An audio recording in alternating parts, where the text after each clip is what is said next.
Hey guys, welcome back to the channel. This is story about what if Naruto becomes Master of Strategist Part 1. Before I start, please do support for more amazing content and comments for Part 2.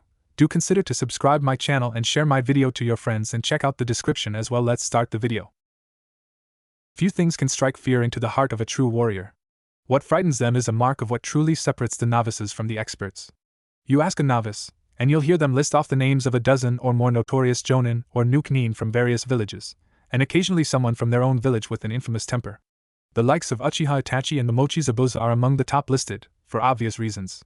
Behind them you'll occasionally hear Sasori of the Red Sands, and outside Konoha, you'll hear tales of Hitaki Kakashi. Few of them ever list the acting Kage, of course, as they're essentially benched. Otherwise, they'd still be raving about the professor, Sarutobi Hiruzen.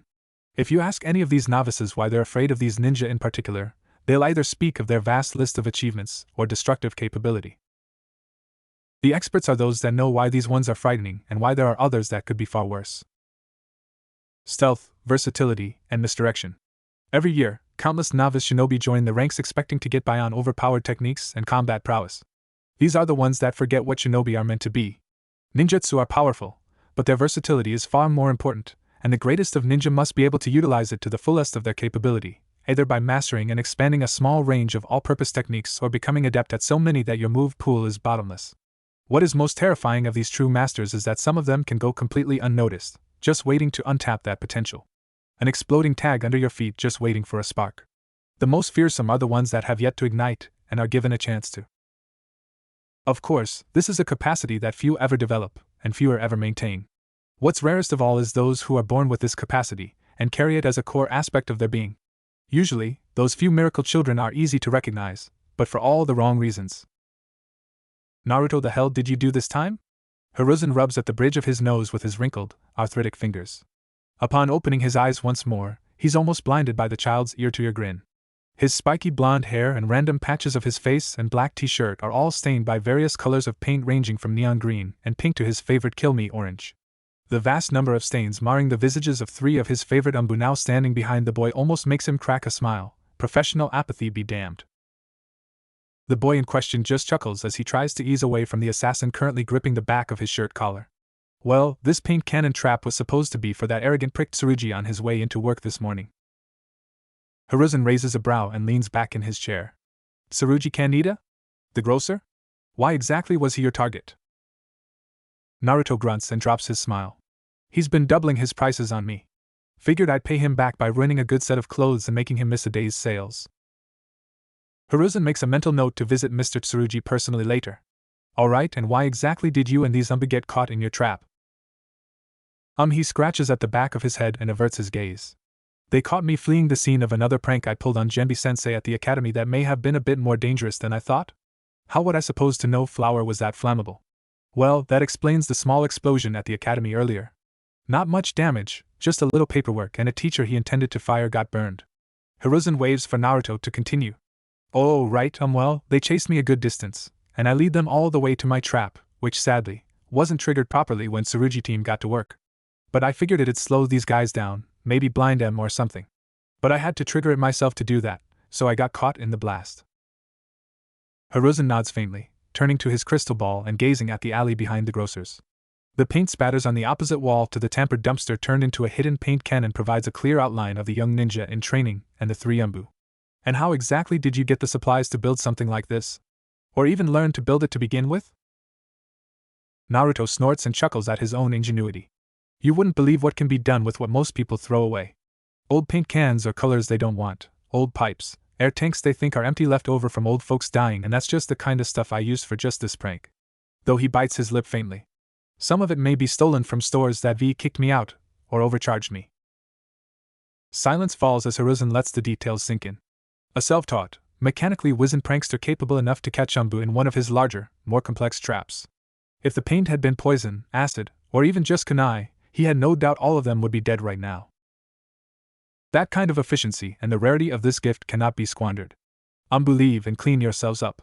I have to speak with Naruto for a bit, and your presence is unnecessary. The three masked figures behind Naruto nod and shun away. Hiruzen offers his adoptive grandson a smile and a wave to usher him over. Being but 11, he's all too eager to rush to the Hokage's side. Naruto, you have a very unique and rare talent among ninja. Not a bloodline like the Inuzuka or the Hyuga, but a personal skill that sets you among an even rarer and more valuable type of shinobi that I haven't seen a true prodigy of in years, and the last one wasn't even from this village. Naruto's sapphire eyes light up at the thought of how special he just might be. Really? But what? I constantly fail in class. His smile fades away as he averts his gaze to the floor, lost in thoughts of his many failures. Sarutobi knows all too well that the scowl Naruto forces on hides tears. Iruka-sensei is the only one that sees any potential in me, but he's never seen anything special about me. Well, this is a talent that most would have difficulty noticing that, and Iruka may be a little distracted by having to help clean up the results of your pranks at school. Hiruzen chuckles at Naruto's undignified groan. But no, this talent is something truly rare. You, Naruto, are natural trap master. Your ability to devise traps and pranks from whatever materials you can find and turn them on the most careful of ninja in my ranks is incredible. Just think what would have happened if you designed that trap to harm and used it on a troop of bandits, or an enemy shinobi. The light returns to Naruto's eyes as his potential sets in. You're brilliant, Naruto. Brilliant in a very uncommon way. What we need to do now is ensure you master this talent. Naruto leaps and cheers, throwing a fist to the ceiling in pure joy. Yes. Okay, how do we do this? A private training session? My own sensei? Oh. Teach me a jutsu for trap masters. The Hokage snorts and bursts into a short bout of laughter. No, Naruto. I can't manage to provide quite that much. For one, trap masters are rare and secretive. Next to no jutsu designed just for them have ever been recorded. Furthermore, I can't recall having one in this village right now. This is an undertaking you'll have to see through yourself. Naruto slumps in dismay. What I can do is provide access to some supplies to teach yourself more easily with. The first thing would be learning to trap animals by building your own traps from scratch. He turns around in his chair and rolls it across the room, digging into one of his bookshelves. Let's see, yes, here it is. He pulls 2 books free and tosses them to his favorite blonde knucklehead. Basic Physics and Trap Construction. If you can get through these and trap 10 animals of various sizes, then I'll provide the tools for your next step. Naruto fumbles as he catches the 2 books, nearly stumbling face first into the front of the desk. Once he catches himself and gets a better look at them, he groans and almost drops them both. I have to read? Come on. Can't you just teach me a jutsu? Hiruzen sighs as he rolls closer to the windows. Naruto, you say you, one day, want my seat and my hat. Do you realize how much reading that's going to require? How much smarter you'll have to be? He peeks over to Naruto to find him at full attention, despite the mild bewilderment on his face. The Hokage isn't just the strongest ninja in the village. We are also among the smartest, the most level-headed, the most trusted, and the most deserving. The only ninja in this village that can outthink me are the Nara, and they're too lazy to want the job. Few are quite as level as I am, save for the best of the Aburame. Whether one deserves it is determined by the purity and meaning of their achievements. As for trusted, well, after all of your pranks thus far, what exactly have you done to gain the people's trust? He turns to stare out the window. You have a very long and difficult road ahead of you if you want to be Hokage, Naruto. So the question now is, will you let a little reading get in the way of that goal, or is it too daunting for you to want any more? Silence falls for several moments, as Hiruzen stares out the windows of his office and into the vast expanse of his village. Oh, how it's grown since his youth. His sensei would be proud, bless the Nidame's soul. He had succeeded in inspiring a once rambunctious young man into being the now second oldest Kage in history. Hiruzen could only hope he had not crushed this youth's dream with the reality of it. To his surprise, he hears the turning of pages behind him. Well, it doesn't look too hard. Not as hard as the tests in class. Anyway, he turns his head up to meet Hiruzen's stern gaze with his own piercing eyes. I'll get back to my place and get right to work on these. I'll see you in a week. Naruto turns and bolts out the door, leaving a stunned and confused Kage in his wake. Wait, what was that about the academy tests being harder? Should I look into that? Sarutobi turns to look back out the window, finding one of his most trusted former Ambus speaking to him from the roof. Of course. Get Iruka to assist you. I'm certain he's not involved, and he'll be eager to help nail the culprits. I shouldn't have to tell you to be discreet about it, but then again he sighs and rubs his temples. Most of our ranks seem to have forgotten what stealth is. Only the Umbu and Genjutsu users seem to have a grasp on it anymore. I suppose you're right. The silver-haired Jonin out the window closes his book and stashes it away. I'll be right on it. And I'll be sure to keep track of Naruto's progress for you, while I'm at it. Hiruzen nods and turns away, knowing Kakashi's already gone by the time he opens his eyes again. They quickly fall upon the paintings of his predecessors, and the lost successor. He's so much like you both. Your drive. Your passion. Your potential. I hope you're watching, he grins. Big things are in his future. I'm sure he'll make us all proud. Back in his ramshackle apartment, Naruto digs through the first few pages of his physics book to start off, with his trap-making book open to a diagram page off to the side. So that's where my diaper catapult prank went wrong.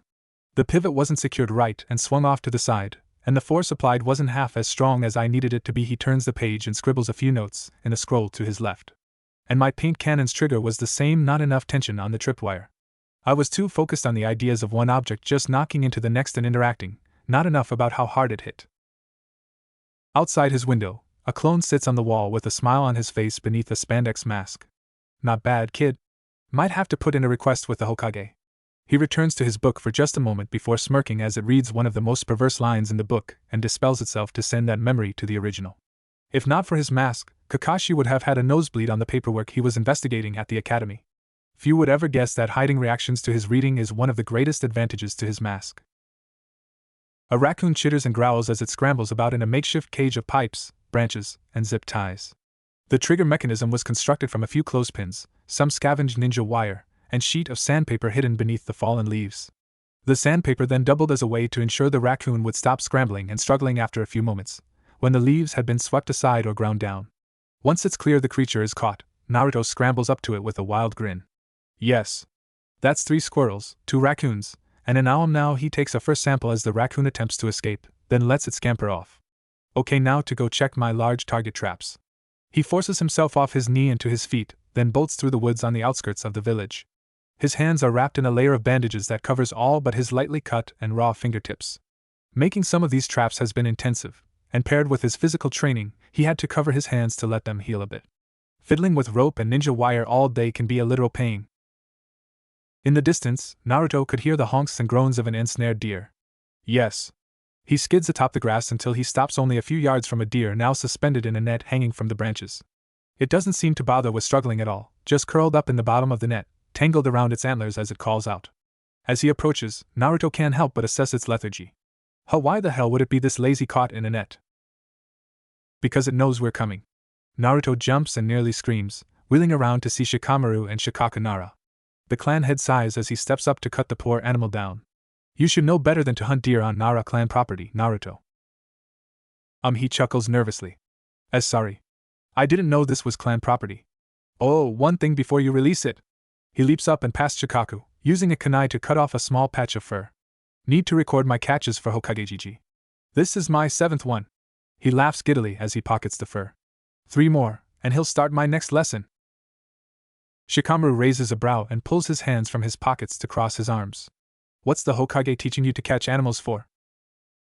Oh, this is just to practice trap building and hiding. The goal is to get good enough at this to trap enemy ninja. Shikaku pauses as the pieces of the living puzzle that is Naruto start to fit together. I see. Well, try to keep off our property when doing so. Regardless, he looks over the net, and the various small mechanisms used to trigger and pull it. This isn't half bad. I'd suggest securing your pulleys a bit more, but it's otherwise a solid trap. He cuts the deer down and lets it land with a thud, then assists it with removing the net from its antlers. I'd also suggest killing, skinning, and cooking anything you catch that you'd care to. Get better at making reusable traps and sell the furs, and you could make a pretty penny before you're even out of the academy. Naruto tilts his head as that sinks in. Alright, I'll give that a shot. He spins his kunai and slips it back into his pouch. Shouldn't be too hard. He sighs. If I'm gonna be a ninja, I'll have to get used to killing. Hunting should be good practice. He stretches for a moment, and peeks around to get his bearings. Okay, I think the next trap I gotta check is that way. He turns back to Shikamaru and grins. I'll see ya in class tomorrow, Shika. He leaps off into the trees without waiting for a reply, leaving the 2 laziest of Naras watching his back. He's gonna be amazing with those traps one day, isn't he? Shikamaru sighs. Troublesome blonde numbskull. Shikaku nods and turns to leave. He's more like his father than I thought. I'll have to discuss this with Kakashi and the Hokage. Maybe Hayashi. About a kilometer away, Naruto stumbles to a stop in a small grove where he set a small pitfall trap with a deep, smooth barrel buried and covered. With only smooth plastic surfaces, no animal can get a proper grip to climb back out. The sounds of scratching and scrambling within proves his point. Okay, what do we have here? Naruto stops as his sapphire eyes are met by the faded browns of fox eyes. Not a word is spoken, but they plead to him, and somehow, seem to recognize him. He can feel them burrowing into his soul, but to empathize rather than harm. He stammers for a moment, trying to reason that he should start taking Shikaka's advice, but... Okay, fine. Come on, let's get you out of there. Gigi. Naruto barges into the Hokage's office with a bundle of plastic bags in hand. The Hokage barely manages to hide his book in time to avoid getting grilled by his adoptive grandson for being a pervert. And Naruto, how's your training been? I hope you haven't had too much trouble. The orange-clad brat grins as he sets out 10 bags with 10 different fur samples on his table. I actually caught more than that, but I pushed myself to catch 10 different species. Sarutobi pauses for a moment, but sets his pipe down and leans in to inspect them all. That's not bad at all. You've completed this step far sooner than I expected. Alright, now that you've learned to enclose and contain your targets, he reaches into his desk and pulls out a skull, opening it to unseal a series of kunai, shuriken, and senbon. You need to kill your targets. Naruto crosses his arms. Yeah, well, I killed and skinned a few of the ones I caught, but I guess you mean I should make the traps kill them, huh? The Kage nods. Of course. But you should put some subtle cues for ninja in the area to avoid them, so only animals fall prey to your designs. Naruto snorts as he recalls how one of his traps was tripped. Guessing Bushy-Brow-sensei told you about Lee getting caught in one of them? Oh, I heard. He groans. That man's ranting is almost as obnoxious as the council's bickering. There's a damn good reason I insist he submit formally written reports of his missions rather than oral reports. Naruto nods and chuckles nervously but then starts to cackle mischievously. Naruto, I swear to Kami, if you pull any pranks involving recordings of his rants and those damnable green leotards, I'll put you in a pink one and tie you upside down from the main gate. That shuts him up rather quickly. So deadly traps? Shouldn't be too hard, but he pauses and stares down at the scroll. Can you teach me that? Sarutobi pauses and stares down at the scroll himself. To use sealing scrolls? He shakes his head. Using them is kinda obvious. Just pull some chakra, and poof. He gives Hiruzen a smaller, more confident smile. No, I want to make them. Hiruzen's eyes widen as that hits him. For a moment, he can almost see the Yondaime spirit imposed behind the boy, with a hand on his shoulder. Soon, he too smiles and leans forwards. Sealing is a very complex art that very few have ever mastered. Just as few as trap masters. Are you sure you want to walk both paths? Naruto shrugs. Well, who's to say I'll master it? I just want to give it a shot, and at least learn to make storage seals. He scratches his chin. There's just so much I could do with them as parts of my traps. Naruto Hiruzen chuckles as he pulls a basic sealing guide and a small ink kit from his desk. That may be the best damn idea you've had since the Oryoku no Jutsu. Once Naruto leaves, Hiruzen leans back in his seat and stares at the ceiling.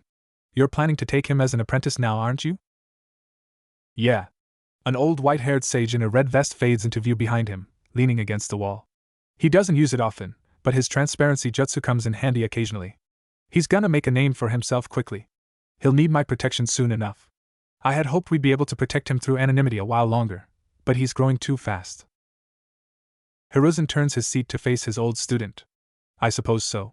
But the question now is whether to tell him about your relation. Jiraiya opens his mouth to answer, but chokes on the first sound and sighs, closing his eyes in shame. No, I don't deserve that title.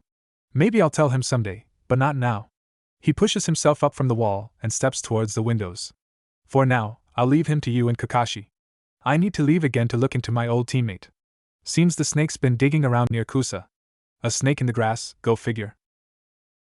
Hiruzen hunches over at his desk and weaves his fingers together to lean into. Troublesome, see if you can find Kuma out there. He'll be hospitable and informative for certain. Be especially careful, though. That worm may be planning to set IWA after us somehow. I'd much rather avoid having to deal with Inoki throwing a fit. I'm sure the fence-sitter feels just the same about dealing with a certain old monkey throwing his shit. Jiraiya grins as he ducks a mug thrown at the back of his head, then turns transparent once more and leaps out the window. That Monday morning, Naruto wanders into class with his newest book open and repeatedly tripping and stumbling in the halls. With his nose nearly buried into it, he barely even notices all the weird looks we receives from fellow students on the way into his classroom and up to his seat. He even manages to trip on 2 of the steps on the way up. Ino whispers over to Sakura. What's up with Naruto? I've never seen him read this much. Hell, I don't think I've ever seen him read. I don't know. Sakura raises an eyebrow. Is that a book on sealing? Why would he even be interested in that? Shikamaru just smirks at the back of the room and keeps his silence. They'll learn eventually. Sasuke doesn't even bother trying to consider whatever Naruto is up to for more than a few seconds. It's perplexing, but not worth his time. Hinata, of course, is taking in every detail of the young blonde's expression as he passes. She's never seen him so focused or bold, and it's rather intimidating, but it still manages to make her heart skip a beat. Iruka is just as attentive as Hinata, but obviously for very different reasons. He's known Naruto for years now, and slowly come to see him as a little brother. He knew Naruto was training to use his traps more effectively, but he never could have predicted him taking it so seriously. It's an entirely new and chilling side of Naruto that reminds him all too much of his childhood idol, Minato Namikaze. But the oddest thing is that Naruto has never expressed his brilliance or calm demeanor. But then there was all the evidence that popped up last week. Iruka clears his throat to gain the class's attention. I regret to inform you all that Mizuki-sensei has been relieved from duty and will not be returning to us. There's also a few other staff members that have left with him, so things may be a little hectic around here for a while. Potential new teachers are being considered and should be arriving over the next month, along with a new curriculum we'll be experimenting with for the remainder of the year. Expect some significant changes, but don't worry too much about them. This is like a watered-down part of what it means to be a shinobi. We have to be able to adapt to whatever situation is presented to us, and he pauses and stares up at Naruto, who's still got his nose buried 10 miles deep into his book. Naruto, could you please put the book away? All eyes fall upon the blonde as he continues to read. Naruto. Iruka's eye starts to twitch, and finally, he resorts to his infamous big head jutsu. Damn it, Naruto, close the book. Naruto nearly leaps from his seat. Sorry, Iruka-sensei. I was in the middle of a pretty big sea chapter, he sighs and shakes himself out of shock before setting a bookmark at his page and setting the book away. I'll have it put away in just a second. He pulls a scroll from his pocket and uses the ink and brush provided at his desk to start writing up a simple storage seal. Everyone present watches in fascination as he completes the seal and stores his book away in a puff of smoke. Iruka's mouth falls open as he steps up to take a closer look at it. This seal, how did you get this good at making a storage seal so fast? Well, my handwriting was already kinda perfect, so that helped. Remember when I spent a month practicing my signature for when I become Hokage? Silence falls throughout the room as the bizarre fusion of sense and absurdity in that statement sets in. It takes several moments for Iruka to manage to ask Naruto another question. Why are you so focused on this, then? You never pay this much attention in class. Naruto chuckles and scratches at the back of his head. Well, Hokage gave me that book so I could learn to mix seals into my traps. At first, I had a little difficulty understanding it, but there were some notes in there by the previous owner that really simplified things. Apparently, they wanted to write a better book on it, but I guess they never got the chance to. Seems they thought whoever wrote this one was, in their words, an obtuse dunderfuck. Iruka stammers incredulously before pulling the book from the scroll and opening it to take a look. Lo and behold, the book is full of notes in the margins and some sections that seem to just be covered in whiteout and written over.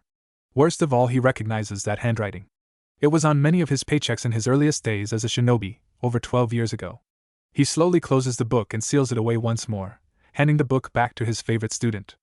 Okay, then he stumbles down the steps and back to his seat. Well, class, how about, while the curriculum is being redesigned and our next steps are uncertain, we cover some more recent history? He returns to his seat with a smile. Today, we'll be discussing Namikaze Minato, our Yondaime Hokage. Later that afternoon, once Naruto had gotten out of class, he wanders towards the woods on the outskirts of the village once more to seek out his latest traps and whether he'd succeeded with any kills. On the way, he receives the usual slew of glares and mutterings of demon and fox brat. As usual, he does his best to ignore them and focus on his own goals. That's been getting a little easier to do, with so much to focus on lately, but it's also getting easier for him to reason as to why they call him such things. Little did Iruka know, Naruto did pay attention in that lesson today, and a few things stood out to him right away.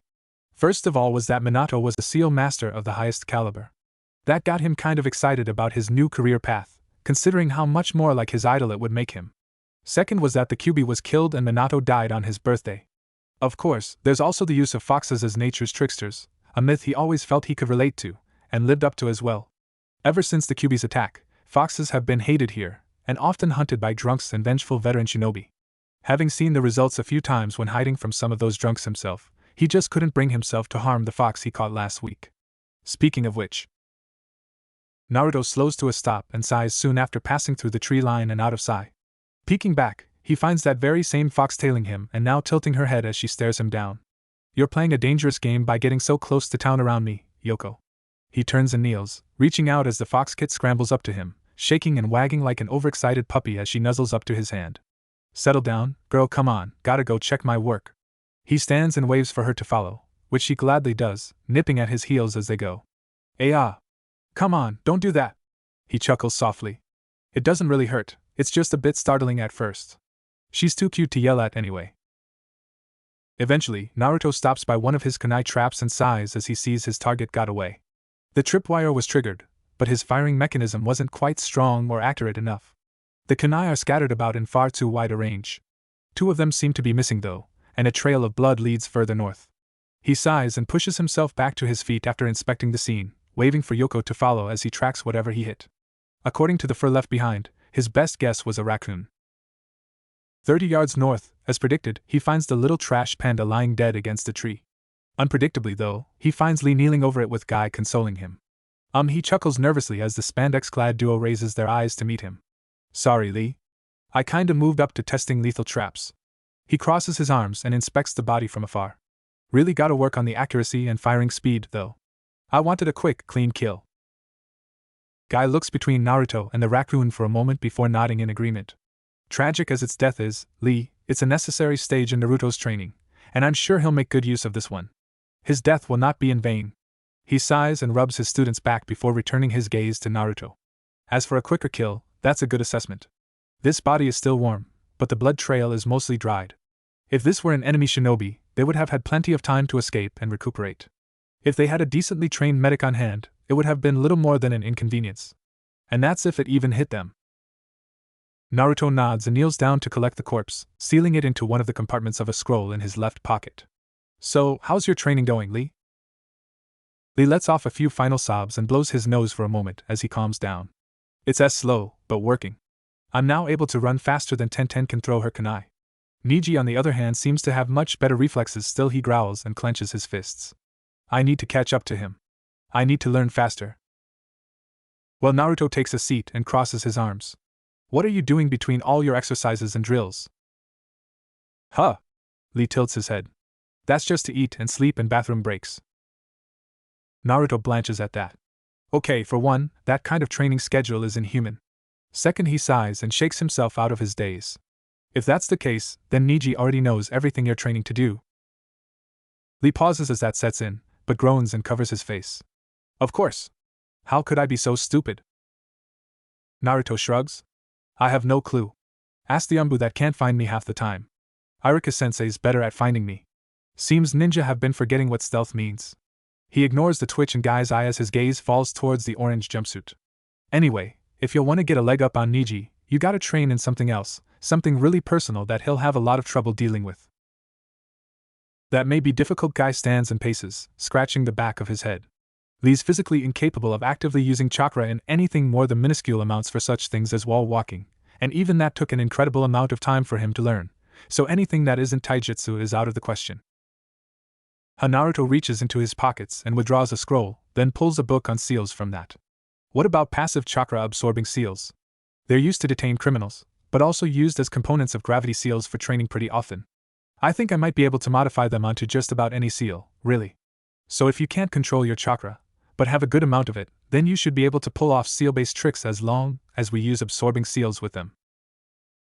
Guy nods and pinches at his chiseled chin as options roll through his head. That just might work. But I'll really need to brush up on seals. I've only used a handful of really simple ones over the years, and I struggled to get them down. But Lee stands and arches his back, the flames of youth pouring from his eyes. I will not fail. I'll learn to make these seals myself if I have to. Yes, Lee. Your flames of youth will never be extinguished. Naruto chuckles nervously and nods. Gee, good drive, but try to keep it quiet. You don't want to tip everyone off your new moves. Best to have a few aces up your sleeve. Might want to pick up a weapon with a good reach, too. As he speaks, the impatient fox that had been hiding behind a tree nearby leaps out and into his lap. Yoko, settle down. Guy leans down to get a look at the fox. You know this one? She seems wild to me. Yeah, kinda. He sighs and gently pets the fox in his lap to calm her down. She was one of my first captures. I just couldn't bring myself to kill her. Ever since I showed her mercy that day, she's been sneaking around the outskirts of the woods, waiting for me to return every day. Guy's eyes narrow as he stares down the fox. Very smart for a wild one, but far too friendly to be malicious. I would suggest keeping her as a pet, but in Konoha he sighs deeply. More likely to make both of you the town's biggest targets if anyone catches you. Naruto nods sadly as he scratches under her chin. Yeah, that, and she gets a bit noisy, and my apartment doesn't allow pets. I think I know a solution, if you're willing to take a risk. Naruto peeks up to Guy and raises a brow. You're pretty good at Henji no Jutsu, right? Well, if you can keep her still and get her to comply, you might be able to wrap the both of you up into one henge that looks just like you, and carry her into town. But not just anywhere. Guy flashes his signature pearly grin. To the Inuzuka clan. Asked to speak with Sim, your classmate Kiba's mother. She's the clan head over there, and she may be willing to help you train her. If she can fight for herself, or better yet, outsmart and outrun most of those angry blowhards that'd want to hunt her, you should have no problems at all. That, and once you've graduated, she'll be registered as a living ninja tool and be legally safe. Naruto's eyes widen as the potential of it all sets in. Soon after, he grins wildly down to Yoko, who raises her head to look him in the eyes. What do you think, girl? Do you trust me to get you into town safely? She cannot reply, but the look in her eyes says it all. They almost glow. If not for his vantage point, Guy would have witnessed Naruto's eyes turning red for a moment. Alright, then he stands and hefts her up into his arms, but rather than just carrying her, he tucks her into the front of his jacket and zips her in. You just rest up there, and we'll be to the Inuzuka compound soon. With a quick hand sign and a puff of smoke, the fox head sticking out of his collar and added mass in the front of his jacket are nowhere to be seen. He peeks back up to the grinning man towering over him. Thanks for the tips. I'll let you know how it goes, and I'll tell Tsumya said hi. He turns and bolts through the woods, headed back into town and towards the unmistakable Inuzuka compound. The barking makes it far too easy to track down, and he snuck in to pull some of his best pranks often enough to have it memorized from all angles. For now, Yoko seems content to ride in his jacket, and not a peep is heard. Hiruzen smiles down upon his adoptive grandson through his crystal ball, then peeks over to the files on his desk. 10 staff members at the academy, detained. Mizuki's mugshot sits atop the pile. These are the moments I really love being Hokage. He turns his chair away and takes a puff from his pipe. Do me proud, boy. Me, your father, and the entire village. The residential district surrounding the Inuzuka compound is usually one of the most loved by new arrivals to the village and the occasional tourist. It may not be close to a very prestigious and rich clan like the Uchiha once were or the Hyuga still are, but it has one thing they both lack: an abundance of friendly animals to keep things lively and comfortable. Every home in that area, apartments included, allows pets. A lot of them are free-roaming, as the Inuzuka hounds keep them all in line and almost seem to pass on their value and loyalty to any others around them. Leashes are very uncommon here, and the only thing less common is cats. Occasionally, Tora will invade the area on a bleak day and raise hell until a Jonin can manage to fight his way through the horde of canines and collect the royal cat that many swear is a descendant of the Nibi. But there are of course other animals that are often frowned upon in that area. Parrots aren't too popular, partly due to rarity, partly due to how obnoxious they can get once they start imitating the speech patterns of the louder Inuzuka clan members. Most of all, though, is foxes. It's no surprise that after the fateful day of the Kyuubi's attack, the village has come to collectively hate the species. So of course, Naruto was very careful to not draw any attention as he made his way to the Inuzuka compound.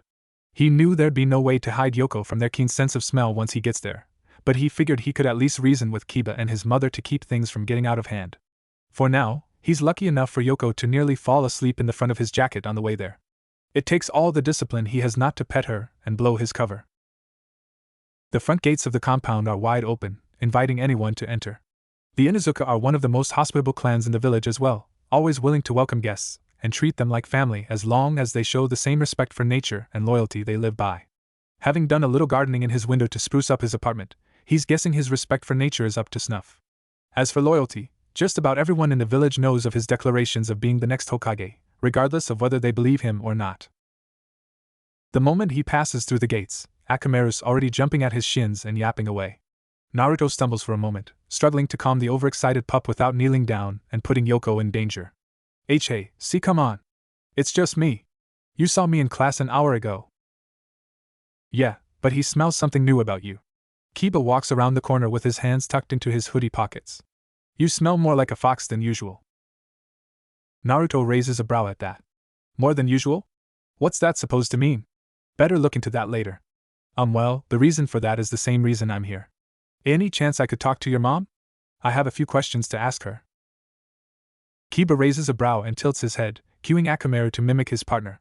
What business do you have with her? Naruto sighs softly, unsure how to word this. Clan business, I suppose? Answers only she can provide. Please, Kiba, this is really important to me.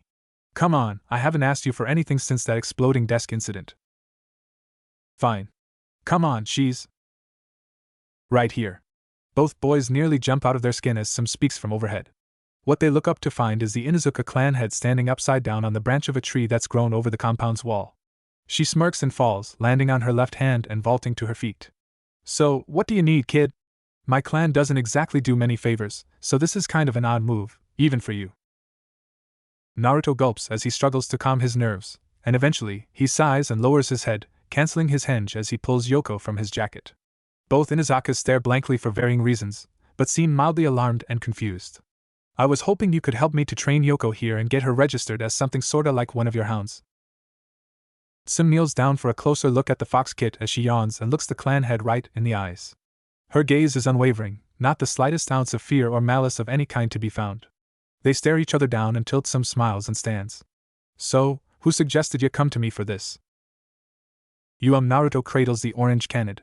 Mato guy sent me. Yoko and I ran into him and Lee while I was checking on my latest traps. She rubs the back of her neck. Well, I'll have to thank Guy later. She crosses her arms and shifts into a more confident stance that many would find right at home if done by a certain snake mistress. We've been looking for ways to expand our clan's skill sets, and expanding into other, more specialized canids would be the perfect way to do it. She reaches down and gently pets the young fox to reassure her. We won't be taking her from you, she's all yours, but training her would make for great practice to be ready to train foxes ourselves. Naruto's bewildered stare slowly grows into a face-consuming grin. Well, when do we start? The sooner we can get this rolling, the better. Sim scratches her head for a moment and peeks back to her towering hound, looking into his one good eye. What do you think? Ready to start now? Kuramaru nods and steps closer. I'm honestly almost excited for it. I wonder if she'll be as good of a student as Akamaru's been. Naruto almost gapes at the sight of a talking dog, but manages to silence himself with a nervous gulp. I guess she's eyeing your care. For now, he gently sets Yoko onto her paws, and she turns to face him with a tilted head. Sorry, girl, you'll have to stay here for a while. He crouches and pets her for a moment. But I'll be back to see you every day until I can take you home, okay? You're not going anywhere yet. Naruto peeks up to Tsum. Your training starts now. First off is obedience training, and unless she's a prodigy, you're gonna be here for a while. Kiba lies awake late into the night, staring at his ceiling as the last few days' events plague his mind. He couldn't help it. To an Inuzuka, especially the males, the pack hierarchy is undeniable, and to change positions within it is a life-changing event. His position as being just above dead last has been threatened. He's never been the best student. A slacker, rebellious, constantly fidgeting and complaining through class until the few parts he's ever cared about, the physical training and testing, finally rolls around. In those, he excels, but even then, he's outdone. Sasuke, Shino, and Hinata all have better aim. Chuji and Naruto are physically stronger. Sasuke and Shikamaru, on the rare occasion that he applies his talents, are more critical and calculative. Now even Naruto's starting to improve in those, moving up from dead last and surely to at least the middle of the class.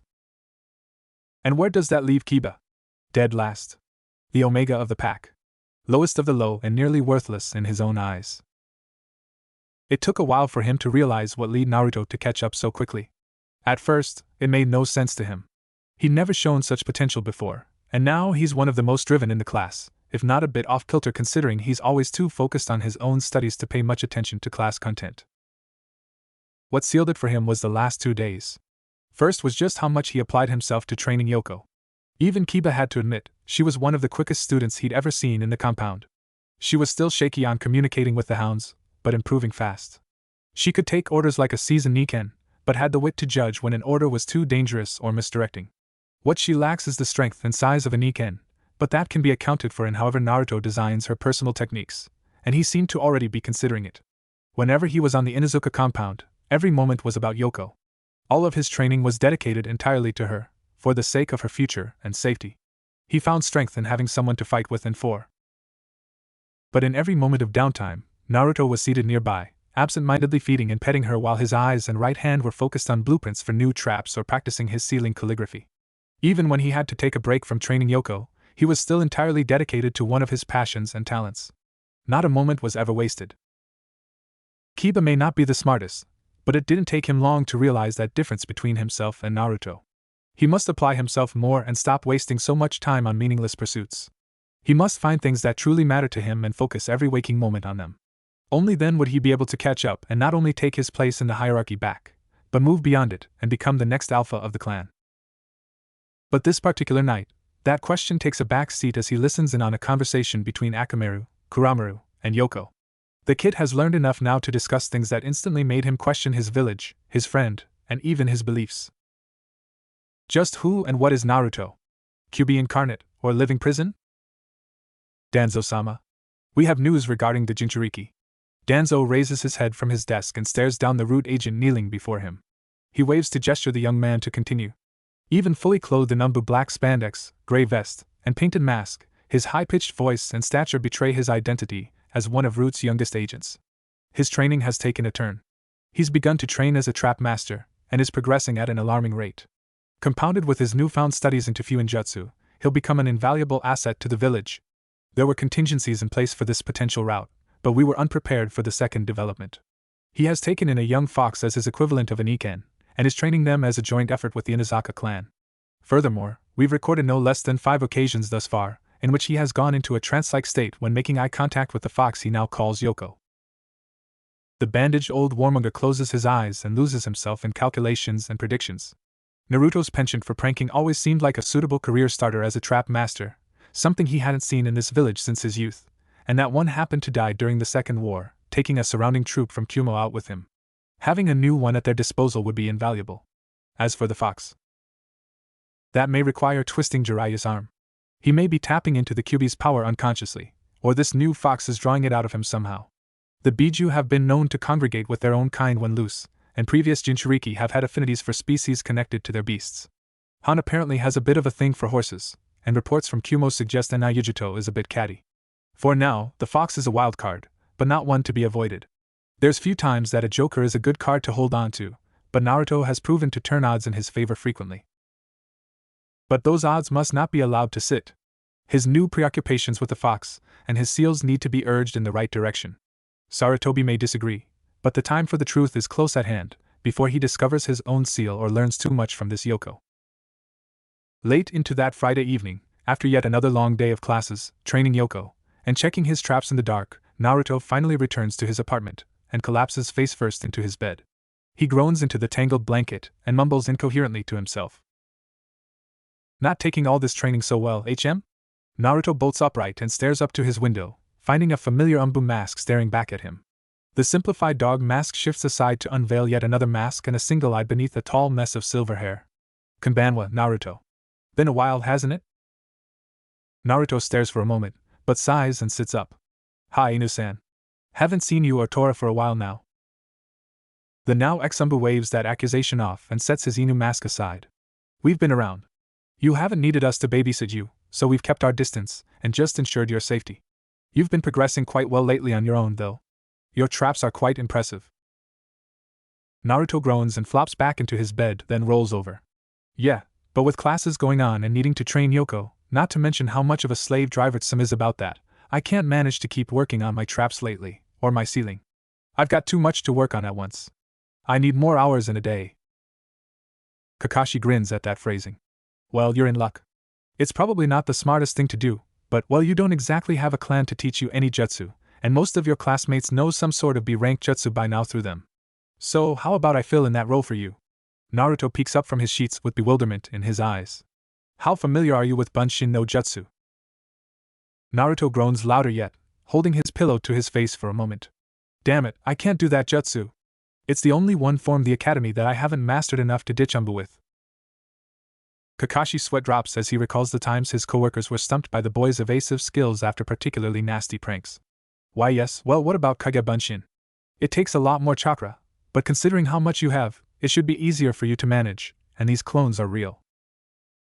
Silence falls for a moment until Naruto bolts upright. Real clones? Like physical, flesh and blood clones that can act for me? Kakashi nods and makes a quick hand sign, producing a single clone beside him.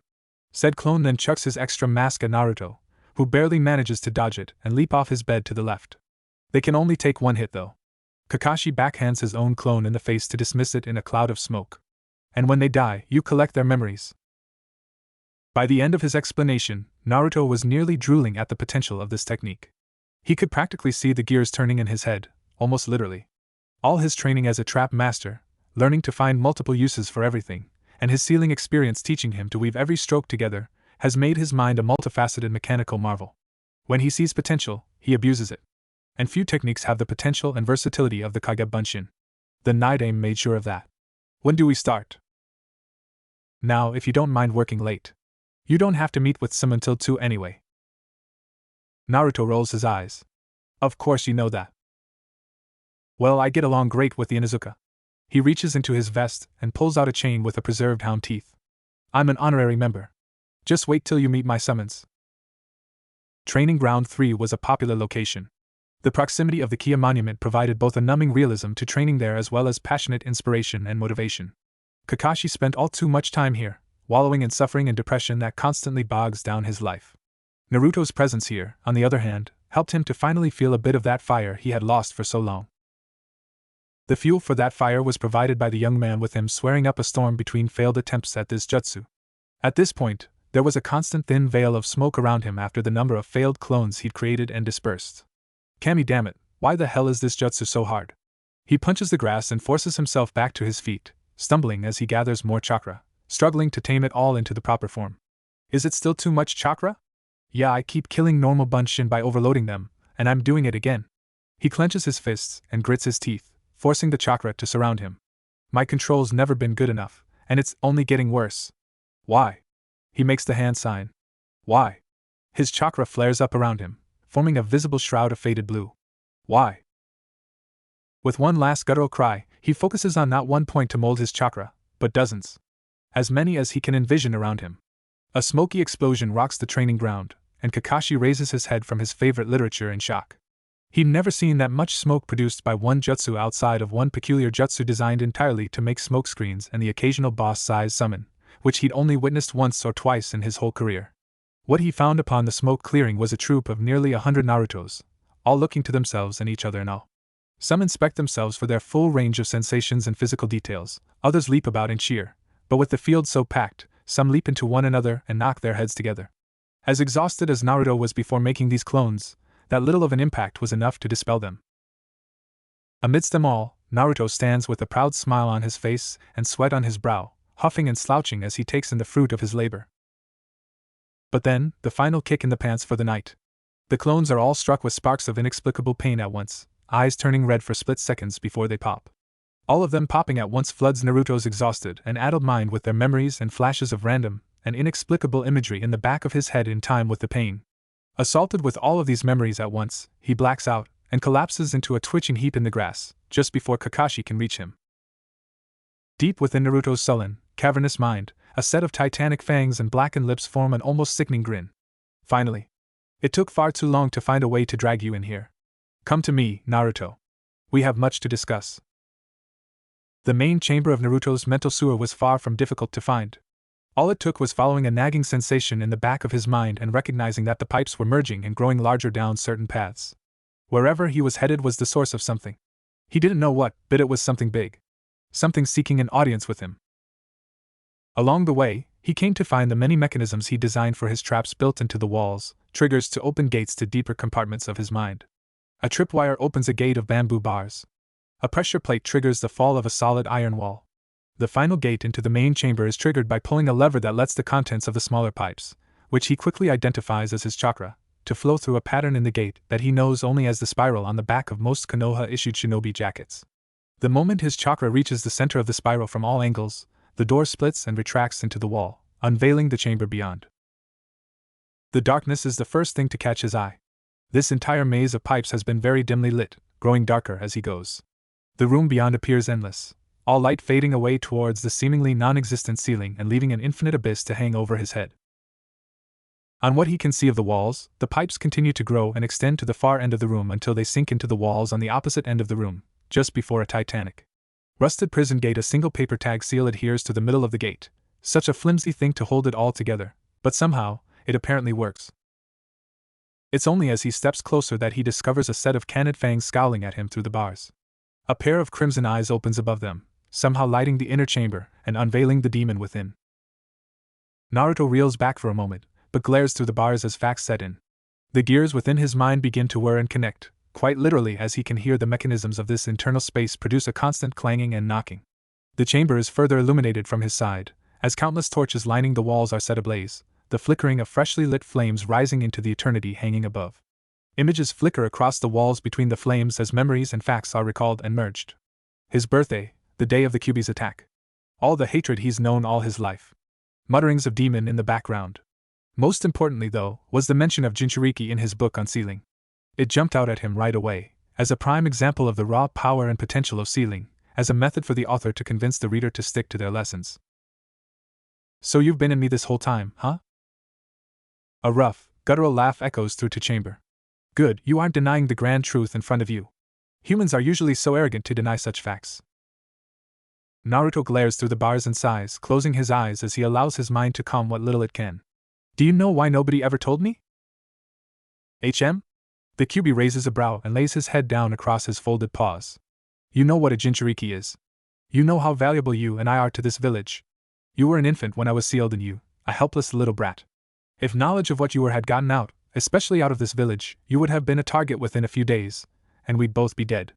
Well, by now I would have regenerated somewhere, so I wouldn't have minded that. Naruto scratches the back of his head and begins to pace. Makes sense. I'll need to talk to Gigi for more details, I guess. He turns back towards the fox and looks them in the eyes. So why is it that I'm only meeting you now? Oh, that? Ha, he chuckles and leans in closer. I needed you to be pushed to chakra exhaustion so you would draw upon my chakra and allow us to meet. Although, I was messing with your chakra control just a bit to push the issue. He taps at the bars with his claws. Now that you know I'm here, it shouldn't be too difficult to make your way back, if you learn to meditate and detect my chakra. Ask the old monkey about that. He may be an obnoxious human, but he's one of the few who've earned my respect without getting to the top of my to-eat list. Naruto snorts at that and nods. I'll be sure to tell him that. For now, though, he pauses and stares down at the floor, willing one of the stone tiles to raise and give him a seat above the water. Once seated, he crosses his arms and starts to inspect the fox from afar. Why are you so willing to help me when my death would free you? Well, the fox grumbles and closes his eyes, debating on how to answer. You intrigue me. You aren't blaming me for the hate you've received. You aren't a clueless fool who jumps to conclusions. You actually have some promise as a warrior, and one day, may be strong enough to keep up with my brethren and I. So, for now, I have no desire to see you die. For now, I'd much rather watch from within you and see just how far you can go. He slowly turns away from the bars to nap. Just be careful who you tell, of course. That cycloptic fool who's training you knows already. You're allowed to tell whoever you want, really. I'm your burden to bear. Just don't be stupid and tell someone who would kill you on the spot. That said, Naruto could only nod as the world around him slipped away. It felt so similar to losing consciousness, like being within his mindscape was just another form of it, and he was slipping back into the waking world. What he finds on the other side is that only a few seconds have passed, and Kakashi was in the middle of kneeling to pick Naruto up and carry him home. He bolts upright and stares into empty space for a few moments before lifting his shirt and glaring at the fading seal upon his stomach. Did you just kick me out of my own head? Oh, it's on furball. Next time I get in there, I'm interrogating you until your fur turns gray. Kakashi's only visible eye widens almost comically. Naruto, how do you know about the fox? I talked to him. Naruto stumbles to his feet, swaying for a few moments as chakra exhaustion continues to throw him for a loop. Ugh, why the hell did he have to be so rough with knocking me out? I would have preferred worse chakra exhaustion from another 2 hours of this over the headache of so many clones popping at once. Kakashi's eye narrows as he begins to analyze what he saw only seconds ago to him. I see, so your clones were in pain because of his chakra. It would make sense. Biju chakra is, according to some reports, paradoxically both toxic and healing. For a clone that cannot heal in a body unfamiliar with actively using that chakra, the toxicity would be the only effect, and they'd burst right away. That's how it works. Naruto takes out a notebook from his jacket pocket and writes a few things down. Would explain how fast I heal. I'll have to ask Gigi about how to build up an immunity then. He sets his notes away and leans against a tree until his head stops spinning. Okay, I should get back to my apartment and sleep finally. I shouldn't have trouble with making clones when the furry jackass isn't messing with my control, so I'm done training anyway. Kakashi nods and ruffles Naruto's hair as he passes. Should I report to the Hokage and tell him what you know, or would you like to approach him yourself? I'll do it myself. Naruto starts to stumble away, but Kakashi just barely manages to catch the soft smile on his face as he passes. Though his head hangs in exhaustion, Kakashi knows all too well that that is the face of a man all too proud of a hard day's work. Without a word, Kakashi disappears in a gust of swirling leaves.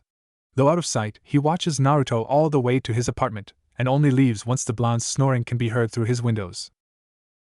Good morning, everyone. Iruka jots down a few notes on the condition of his students this morning as he takes attendance.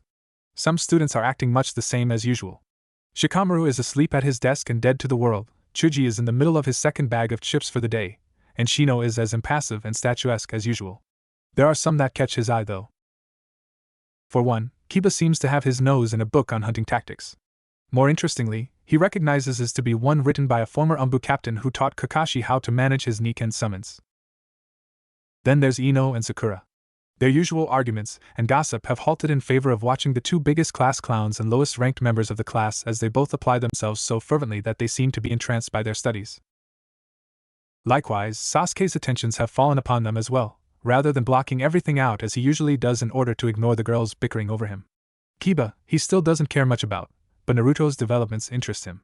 Iruka can only hope that helps the young Uchiha to stop thinking so much of his troubling past. He could use a rival. Hinata was usually enwrapped by the young blonde, but his recent actions gave her an excuse to gawk openly, and she appeared to be reveling in it. Her admiration for the boy was never in short supply, but now, the pride in her eyes was almost intoxicating. Naruto had his nose buried into the final pages of his first book on sealing, frequently peeking back to the paper on his right to compare his newest seal to the text. As he places the last stroke, in his endless confidence, he slams his hand onto it and pumps the seal full of chakra. The wood beneath the tag creaks and sinks for just a moment. The tag proceeds to explode in his face, giving him a burnt right hand and a lungful of smoke. He coughs and hacks for a few moments until he slides the charred remains of the paper aside and slouches. Damn it, at least it made the desk creak a bit. Iruka steps up for a closer look. Gravity seals? Pretty universally useful, a good choice for a second seal to master. Naruto nods and sighs, pushing his book and practice scroll aside. With a quick handizen, he produces a single clone to sit beside him and work on that while he focuses on the class. Sakura just gapes at him. Wait, I thought you couldn't make CLOs. She freezes as the clone picks up the brush and begins another attempt at the gravity seal. Is that clone real? HM? Naruto peels his eyes from his notebook and stares at Sakura for a moment before he manages to recognize her question. Oh, right. Yeah, I was taught the Kage Bunshin no Jutsu recently. Turns out I could never learn to make normal clones, because I have too much chakra to control it that well and use any genjutsu. HN Sasuke narrows a glare his way. And who the hell did you learn it from? Alright, quiet everyone. Iruka waves a stack of papers at the class. Naruto has no obligations to tell anyone where he learned that jutsu, anyway. For now, we'll be focusing on the newest part of our curriculum. I need each of you to come up as I call your names and take one of these sheets, then channel your chakra through it. How the paper reacts will tell us what elemental natures each of you have. Better yet, this batch was treated in a way that now allows it to clearly display secondary elements as well, so we won't just be getting your main elements out of this.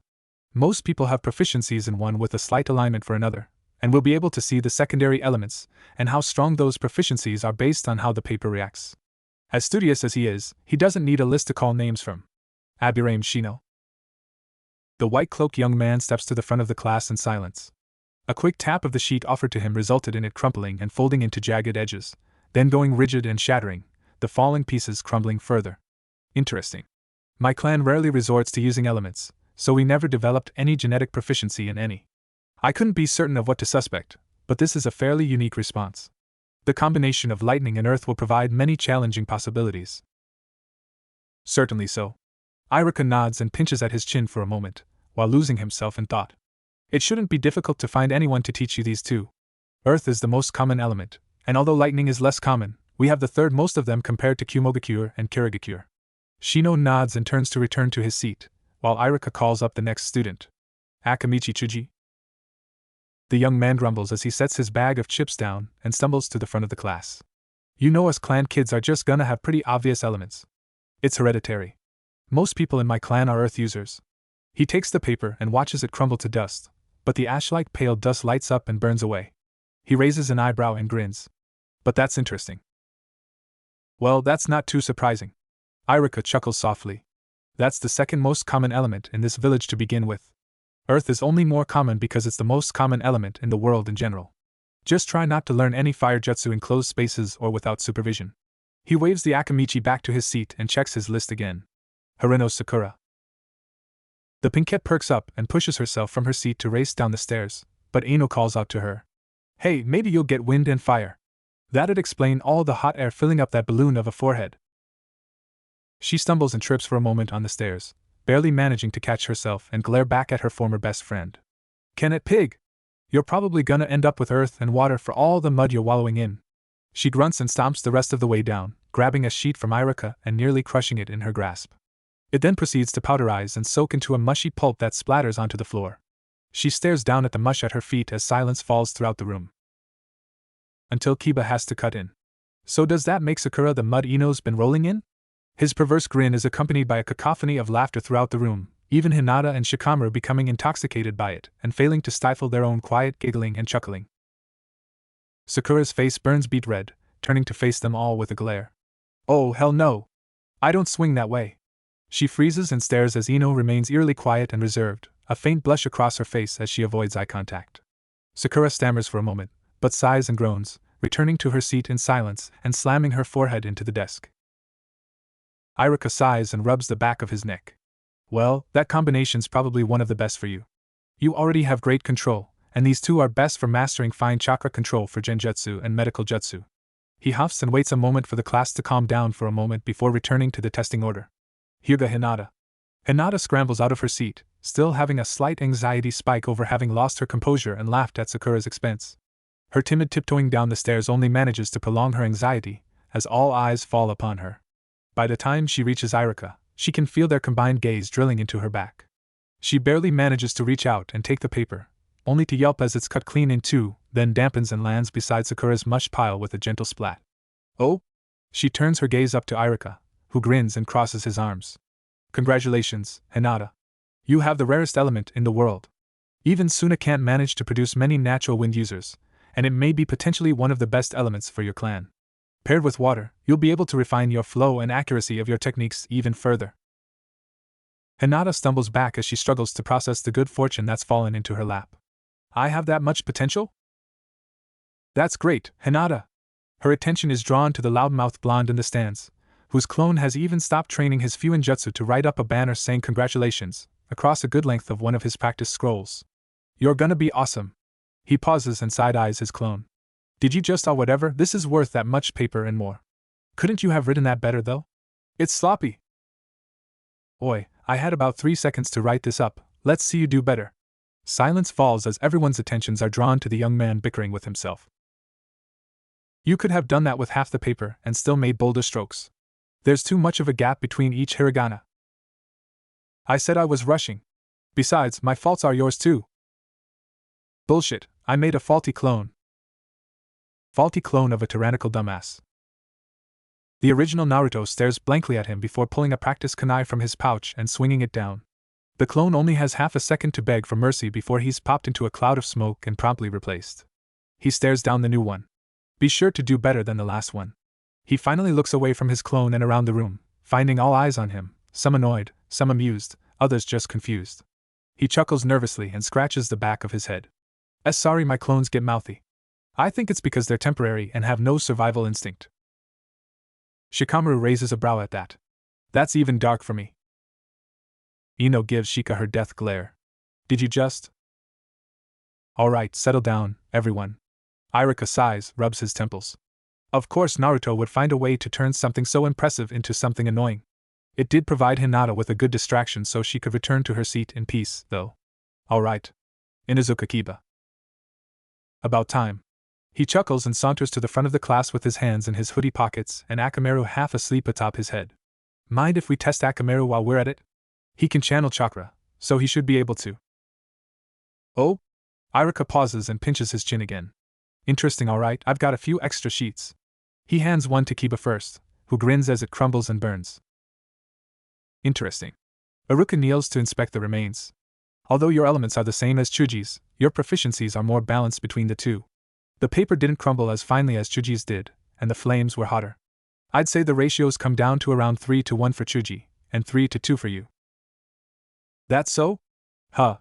Well, I'm sure I can work with it. He peeks up to Akamaru and holds a second sheet to the silent pup. He lets off a cheerful yap before biting the paper and watching it fold and crinkle. And looks like you're lightning, bud. Hell yeah. He stares for a moment as Akamaru takes a bite out of the paper and mumbles something in his clan's canine language. And apparently this paper is surprisingly sweet. Huh. Snorts and laughter break out throughout the room as Kiba sighs and walks back to his seat. Shikamaru Nara. The laziest ninja in the village, save for maybe Izumo and Kotetsu, aka the gatekeepers, makes his way to the front of the class somehow even slower than the anxiety-stricken Hyuga. He picks up the paper and watches as random patches of it either burn or become damp, resulting in the two snuffing each other out after a few seconds, leaving a piece of water-warped dry paper with charred patches surrounding small holes burnt through. So I inherited my mom's water, huh? Weird, I never took after her much. Guess this is something she'll be proud of. Troublesome, he sighs and walks off with the paper as evidence. She's probably gonna slave drive me into learning a water jutsu by graduation now. Iruka chuckles nervously. Okay then, great. Now Yoshino's gonna be on my ass too if I don't start pushing him more in class. He clears his throat and calls the next student down. Uchiha Sasuke. Sasuke squeezes his way out from between the fangirls flanking him and makes his way to the front of the class with annoyance etched into every crease in his face. Isn't this a waste of time? My whole clan specialized in fire. That paper's just gonna burst into flames. He grabs it and freezes as the paper first folds and crumples into the most jagged patterns yet, then bursts into flames and scatters ash across the front of the class. What? Iruka inspects the resulting ash. Well, you clearly still have a strong affinity for fire, but it appears your primary element is actually lightning. You'll probably still learn fire jutsu as easily as the rest of your clan did, but lightning should still be your specialty. Right. Sasuke sighs and shoves his hands buried in his pockets on the way back to his seat, glaring into empty space all the way. Okay then, Iruka grins up into the stands. Uzumaki Naruto. Hell yeah! Naruto of course lacks the patience to walk, instead leaping over his desk and clean over everyone's heads, landing before his favorite teacher and grabbing the paper with enthusiasm only someone as hyperactive as himself could muster. In his endless excitement, he pumps the paper full of far too much chakra, causing it to be cut to ribbons and even cut his hands a bit in the process. Then the remaining pieces crack and crumble. Silence falls as everyone takes a moment to let whatever just happened sink in. Well, Iruka chuckles and leans down to congratulate his adoptive little brother. Congratulations, Naruto. You're a natural wind user, and it seems you have a decent secondary affinity for earth too. After a few moments of registering what just happened, Naruto cheers and leaps nearly to the ceiling. Hell yeah! Ya hear that, Hinata-chan? I've got wind too. We're both gonna be awesome. For now, all anyone can manage to do is gawk at the young blonde. In the span of a month, he'd gone from dead last and nobody to being a trap master, learning Fuinjutsu, and now having wind chakra up his sleeve. Even Kiba, who dropped into dead last among their group with Naruto's advancements, was starting to catch up, and had 3 elements at his disposal. This was the last spark most of them needed under their asses to realize they all had to kick it into high gear to not be humiliated by falling behind these two. Hinata, on the other hand, is just watching her crush with the widest smile she could remember ever having plastered on her face. She's never seen him so happy, and now, she knows for certain that he not only knows she exists, but really cares. Hey, what about me? Ino bolts up from her seat. I need my test yet. Iruka sighs and waves her down. I didn't forget. Naruto's just ignore him and walk around, he'll be at this for a while. Ino runs down to the front of the class and nearly bowls Naruto over, grabbing her test sheet and raising it to the ceiling. It crumples and folds spastically, then grows damp, breaks away from her grasp, and splats onto her face. So, Naruto the Sandame takes a puff from his pipe, breathing out various smoke patterns into the air, altered by his chakra. How's your training going? Kakashi told me you were successful with the Kage Bunshin over the weekend. Quite the addition to your arsenal, I must say. He chuckles softly. And an old favorite of mine, passed on to me by my sensei, the Night Aim. Naruto perks up and raises an brow. The Night Aim made that? How good to know. But anyway, I'm here for something bigger. Like big enough that you may want to seal the door.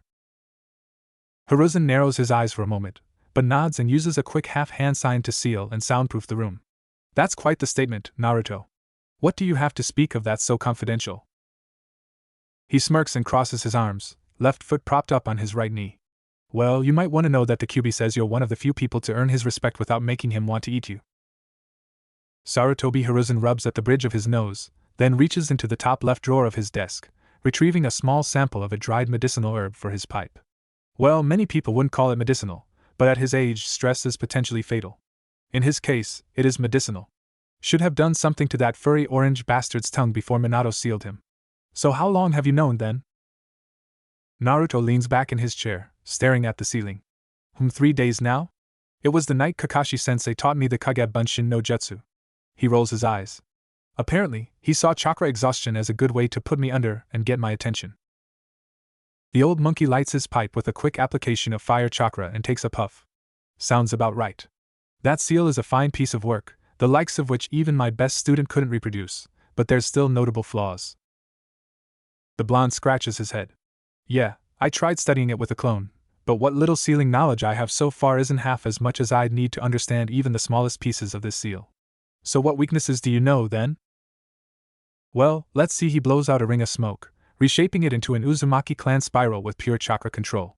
Running out of your own chakra and still attempting to use more will draw from the fox's chakra as a backup source. Doing so might impair your judgment as his will seeps into your mind.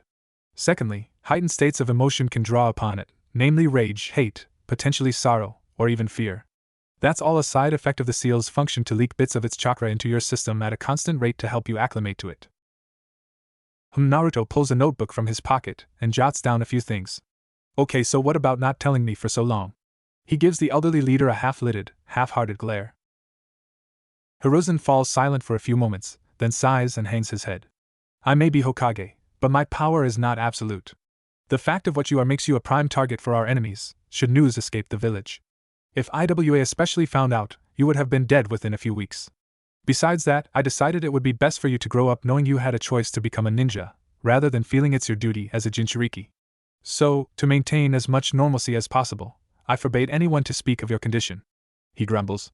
Sadly, news spread too quickly before I could make that decree, and many parents in the village were already privy to your status. Well, that explains a lot. Naruto puts his book away and crosses his arms. God damn it, Gigi. You really screwed the pooch on that one. He groans and nods, burying his wrinkled face into rough, worn hands. That I did, Naruto. It's quite possible one of the worst kept secrets in the village. Outside it, news has yet to spread, but inside. Naruto snorts. I may as well wear a name tag saying hello, I am the Kyuubi Jinchuriki, please stab me. He closes his eyes and lets it all sink in. Well, now that I'm in on that secret, I just have one last thing to ask you. The Hokage peeks up and props his chin on folded hands. Can I have express permission to test non-lethal versions of my traps on anyone who's treated me like shit or overcharged me for it? A sly grin stretches across the Kage's sagging face. I'll let the Umbun know not to step in. Oh, and now that we're on to lighter topics, he pulls across from his desk and tosses it. That contains 3 things for you.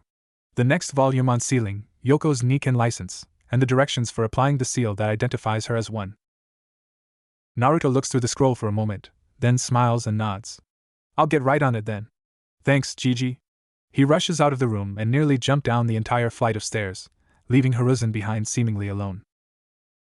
You may have to speak to him sooner than you'd planned. A sigh comes from behind him with no discernible source, until an old white-haired sage in a red vest fades into view. Maybe. But the real me's still 2 countries north in Gohankure, weeding out that snake. He's got a couple leads to look into out east and likely to be there for a few months soon, probably until August. He chuckles a bit.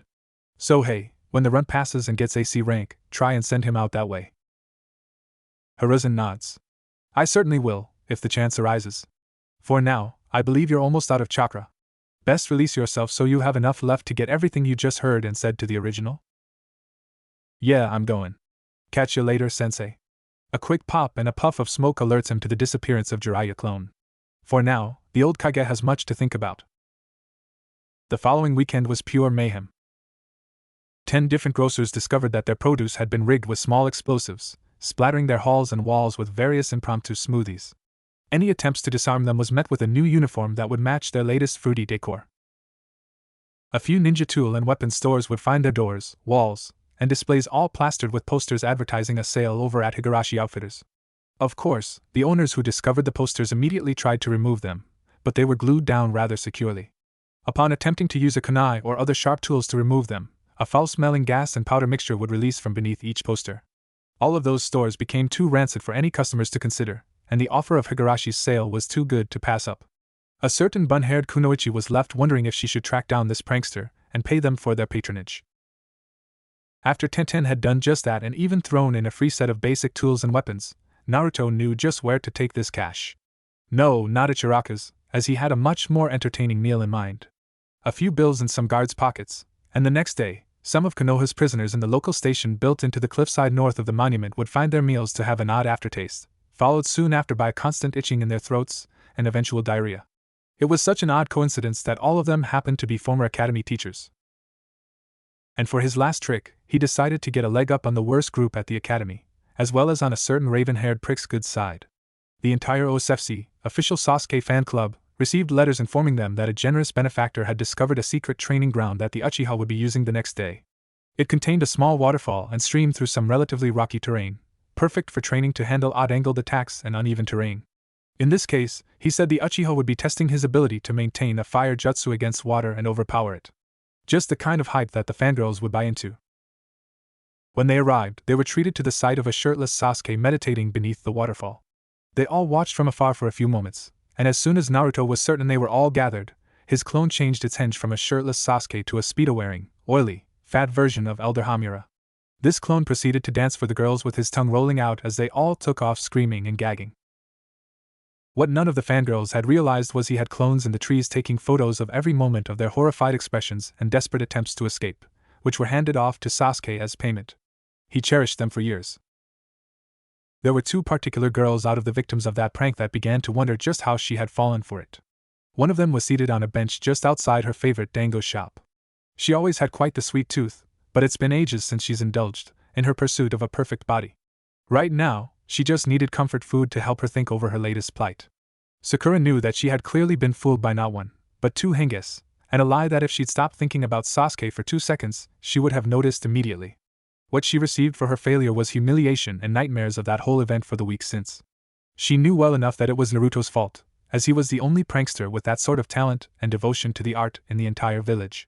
But how had Naruto of all people been able to pull the wool over her eyes? She already knew the answer. She was weak. She'd become weaker than him, less focused than him, and her prospects as kunoichi were dimming fast from her own perspective. She bit the last piece of dango off her stick, throwing it across the street and embedding the wooden skewer into the opposing fence. Not bad, kid. Sakura nearly jumps out of her introspective stupor as she raises her gaze to a woman seated just a few feet to her left. Her attire was appalling, in her opinion. The trench coat was respectable enough, but the fact she had apparently nothing but a mesh shirt beneath it and not so much as a sports bra, let alone any bra, made it almost embarrassing to be seated by her. But her headband stood out well enough to be certain of the woman's superiority. She bites a piece of dango off her own serving and proceeds to throw it into the fence as well, almost completing a leaf insignia made of dango sticks. For a moment, Sakura had to wonder just how she was able to eat enough dango to make that, but still keep her admittedly impressive figure. Something's got you pissed off. Good. Let that fire in your belly push you to improve. Sakura pauses for a moment, but sighs and rubs at her left temple. I don't even know where to start. I come from a civilian family. I can't get any clan training, and I barely even recognize my own strengths. I'm smart, but my instincts are terrible, and I don't know a single jutsu outside the Academy 3.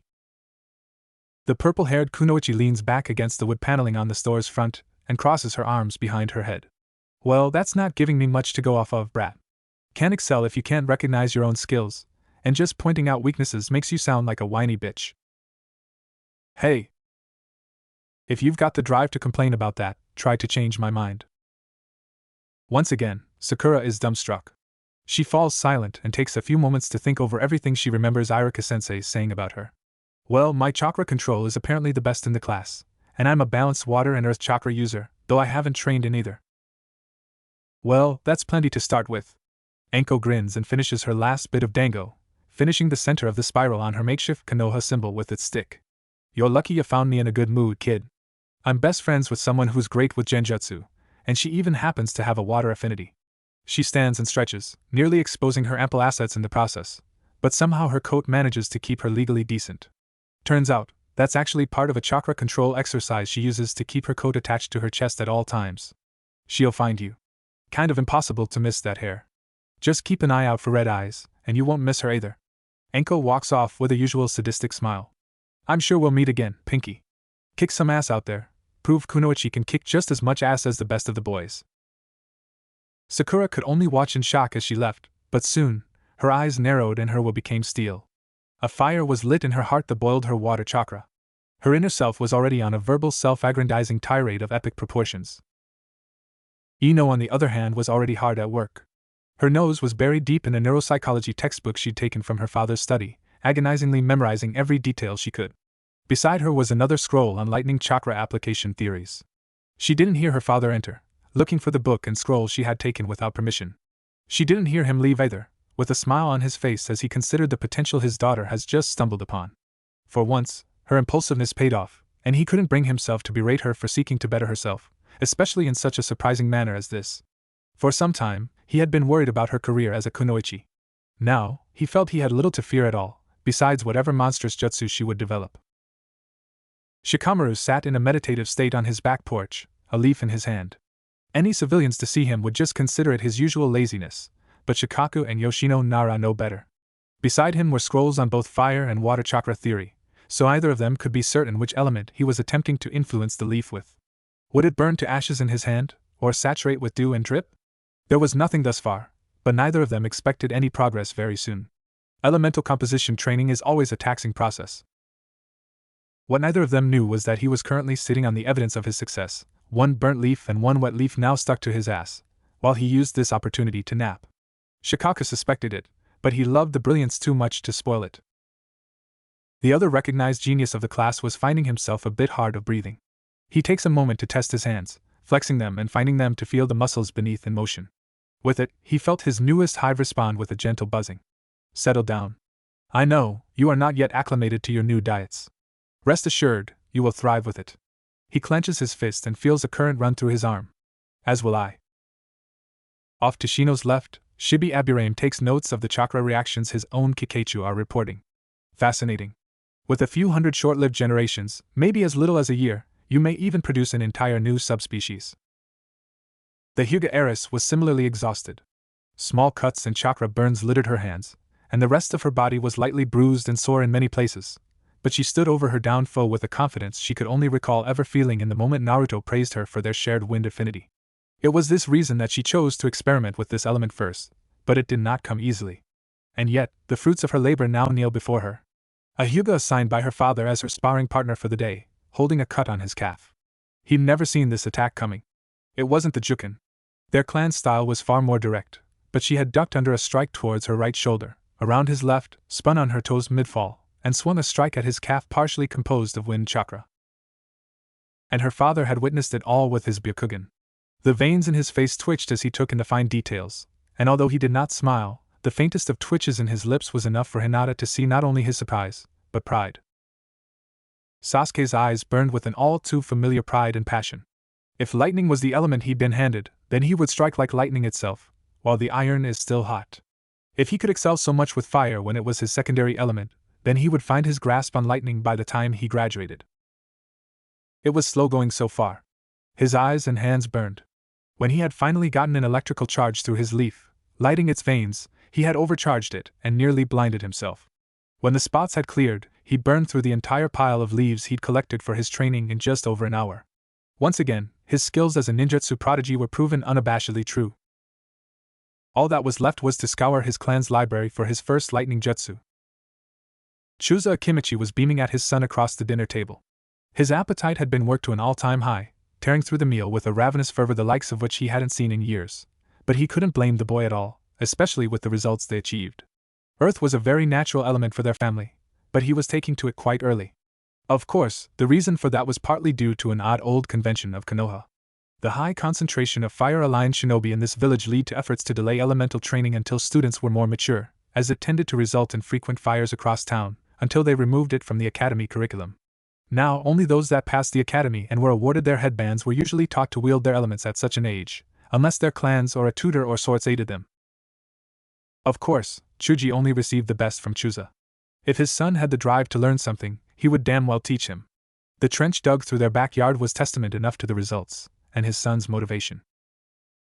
Naruto lays back in his bed, staring up at his tiled ceiling with an almost blank stare, but the faintest of smiles on his face. Just 4 months ago, he was still a nobody. Now, he was almost done with the basics of sealing, he knew his elements, had learned a wonderful new jutsu, trap construction, and learned of his status as a Jinchuriki. He hadn't spoken with the fox in 2 months, not since his incident with the clone training, but that didn't mean he hadn't tried. For now, he'd have to settle for doting over the fox currently in his lap, petting her in silence as his gaze turned out the window to the full moon just now breaching the elevated horizon of the monument's cliffside. The sun had always been a spiritual champion of the people, but Naruto saw the moon as a symbol of what it truly meant to be a shinobi. A beacon of hope in the darkness, silent, ominous, and orbiting the world as a constant guardian. It was a clear, beautiful night, and he could see the stars shining as though the heavens themselves had come to tell him of a brighter future. Tomorrow, Yoko. His smile grows wider, and his determination smolders, waiting to ignite in full at the first sign of a challenge. We get our headband, and we take the world by storm. Kanohigakure's Shinobi Academy is a surprisingly simple place. It looks about the same as any other schoolhouse, save for the nature of the installations in the yard. Occasionally, civilians can be found loitering by the schoolyard to watch their up-and-coming guardians in action, and to get just a glimpse into the life of a shinobi that's otherwise unattainable for the untrained masses. On graduation day, this is especially true. The potential of this class had drawn out an entire crowd, to the point that some of them had started climbing trees to watch from the branches, until 2 green-clad walking eyesores offered to carry out a set of collapsible bleachers for them. Before their festivities could begin though, the students inside were being briefed on the changes to the upcoming exams. Iruka, Ebisu, and the Hokage himself had painstakingly designed the new exam and selected the judges. The time had finally come to test the test. Iruka stands before his class with pride etched into a grin that could put Naruto's to shame.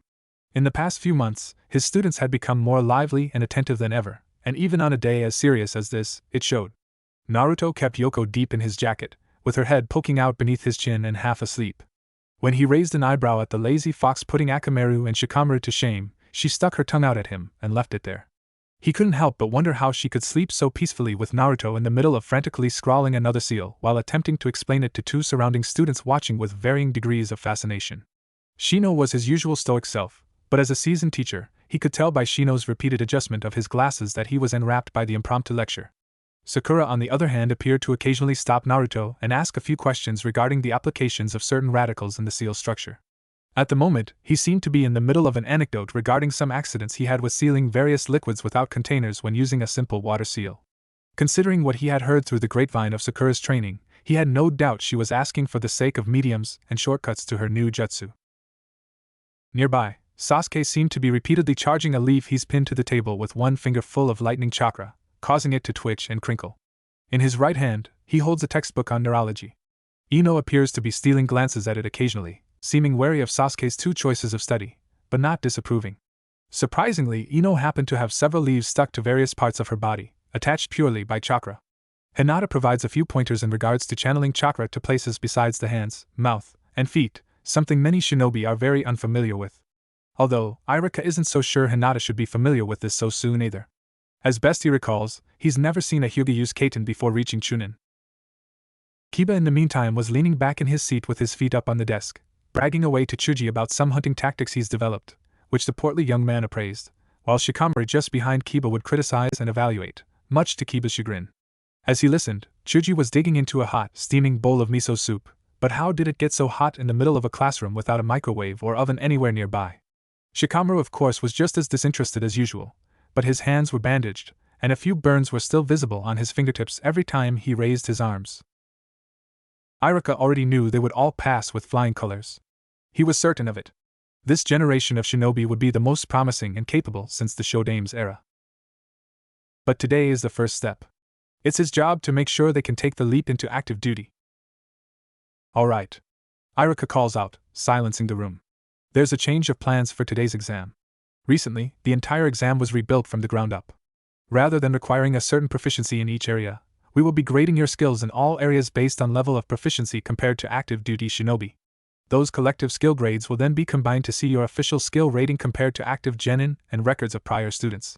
So he stomps on a particular floorboard and triggers the opening of a door to the schoolyard. We'll be starting with a new obstacle course meant to test your agility, reflexes, speed, and observational skills all in one go. Step out and line up in alphabetical order at the start of the course. Naruto chuckles and rolls his scroll back up, then jostles Yoko awake as he stands. Nobody's surprised to see him leading the way out, but Shino is close behind to take his spot at the front of the line. Outside the door, they all see a wall erected between them and the course, with a single curtained doorway on the far side. Shino muses aloud with a smirk hidden beneath his collar. Keeping us blind to the course. We must improvise rather than strategize. Not quite my forte, but certainly a boon to any shinobi worth their mettle. Color me impressed, Irika-sensei. He rushes through the curtain, and all students back in the line can hear the cheers of the audience among the whirring, swinging, and snapping of various traps and machines. Naruto peeks down to Yoko and whispers something to her, but the Inazaka ahead of him hears the exchange well enough to decide to one-up him. The moment Kiba's called to the door, Akamaru jumps down from atop his head and stands beside him. Ready, partner? Let's show them what a real shinobi can do. The pup beside him yips and shifts into a sprinting stance. The moment Irika says Hajime, he's off.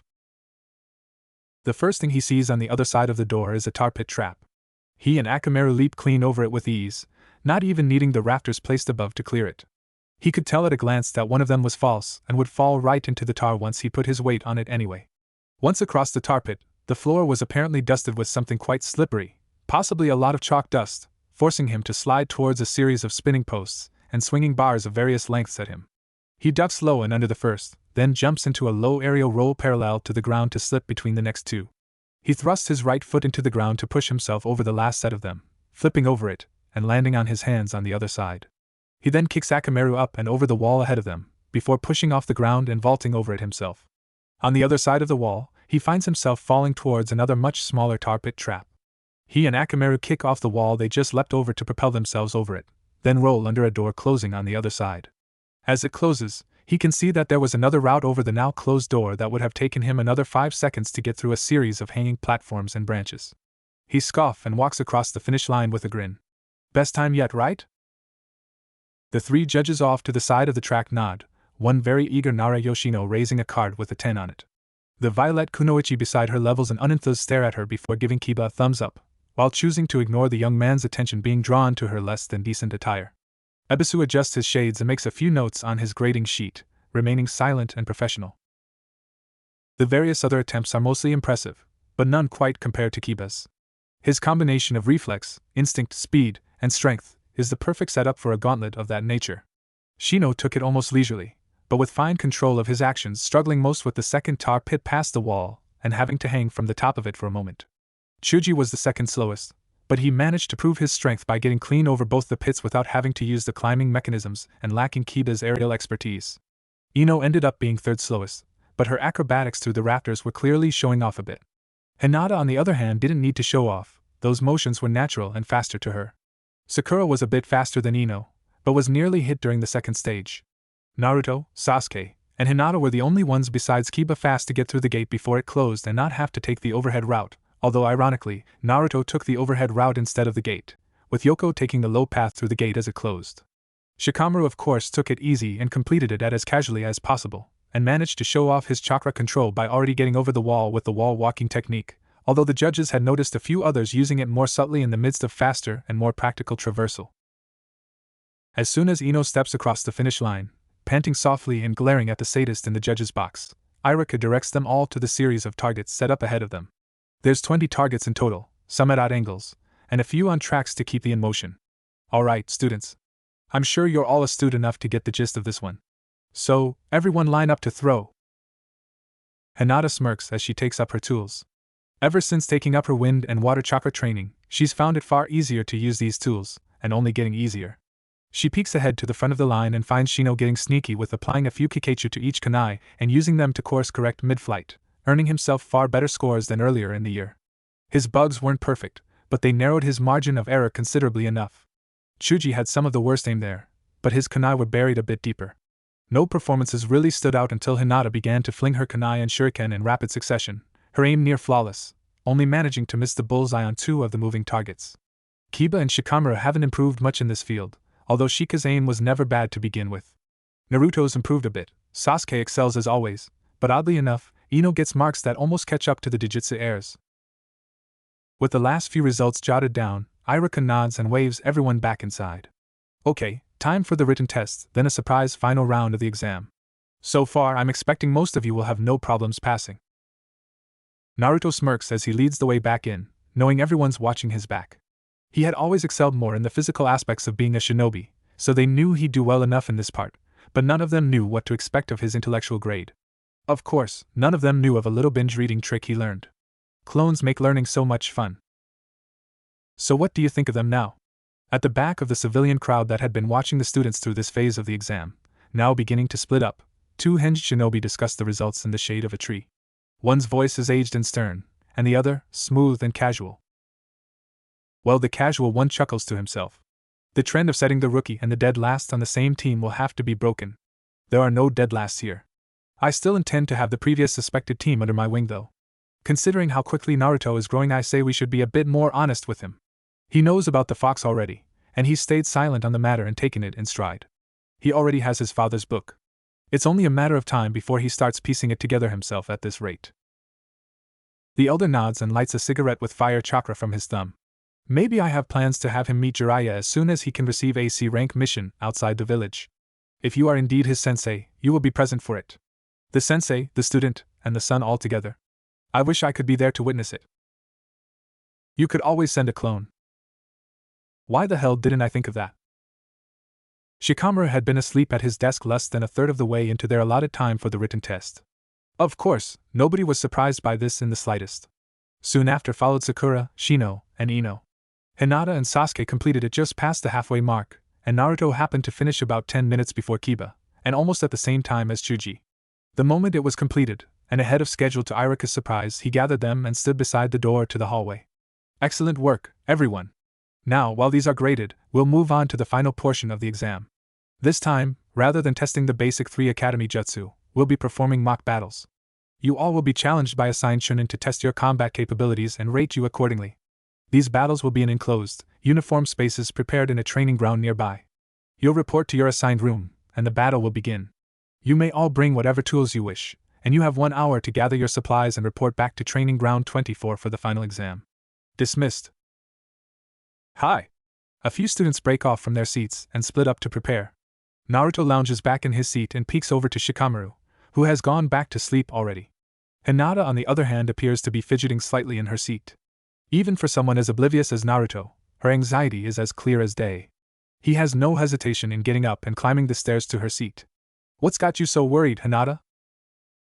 Eep. The shyest of Hyugas buries herself deeper into her jacket, attempting to disappear into fur-lined hood. I just don't know if I can CC cut it in a real fight. Bullshit. Hinata blanches and stammers for a moment. WW what? Naruto crosses his arms and glares at nobody in particular. You're really kind, and kinda quiet, but you have some of the best grades in the class, you're the best fighter among any of the girls, you have great aim, and you have awesome elements. I'm sure you'll be great in a real fight.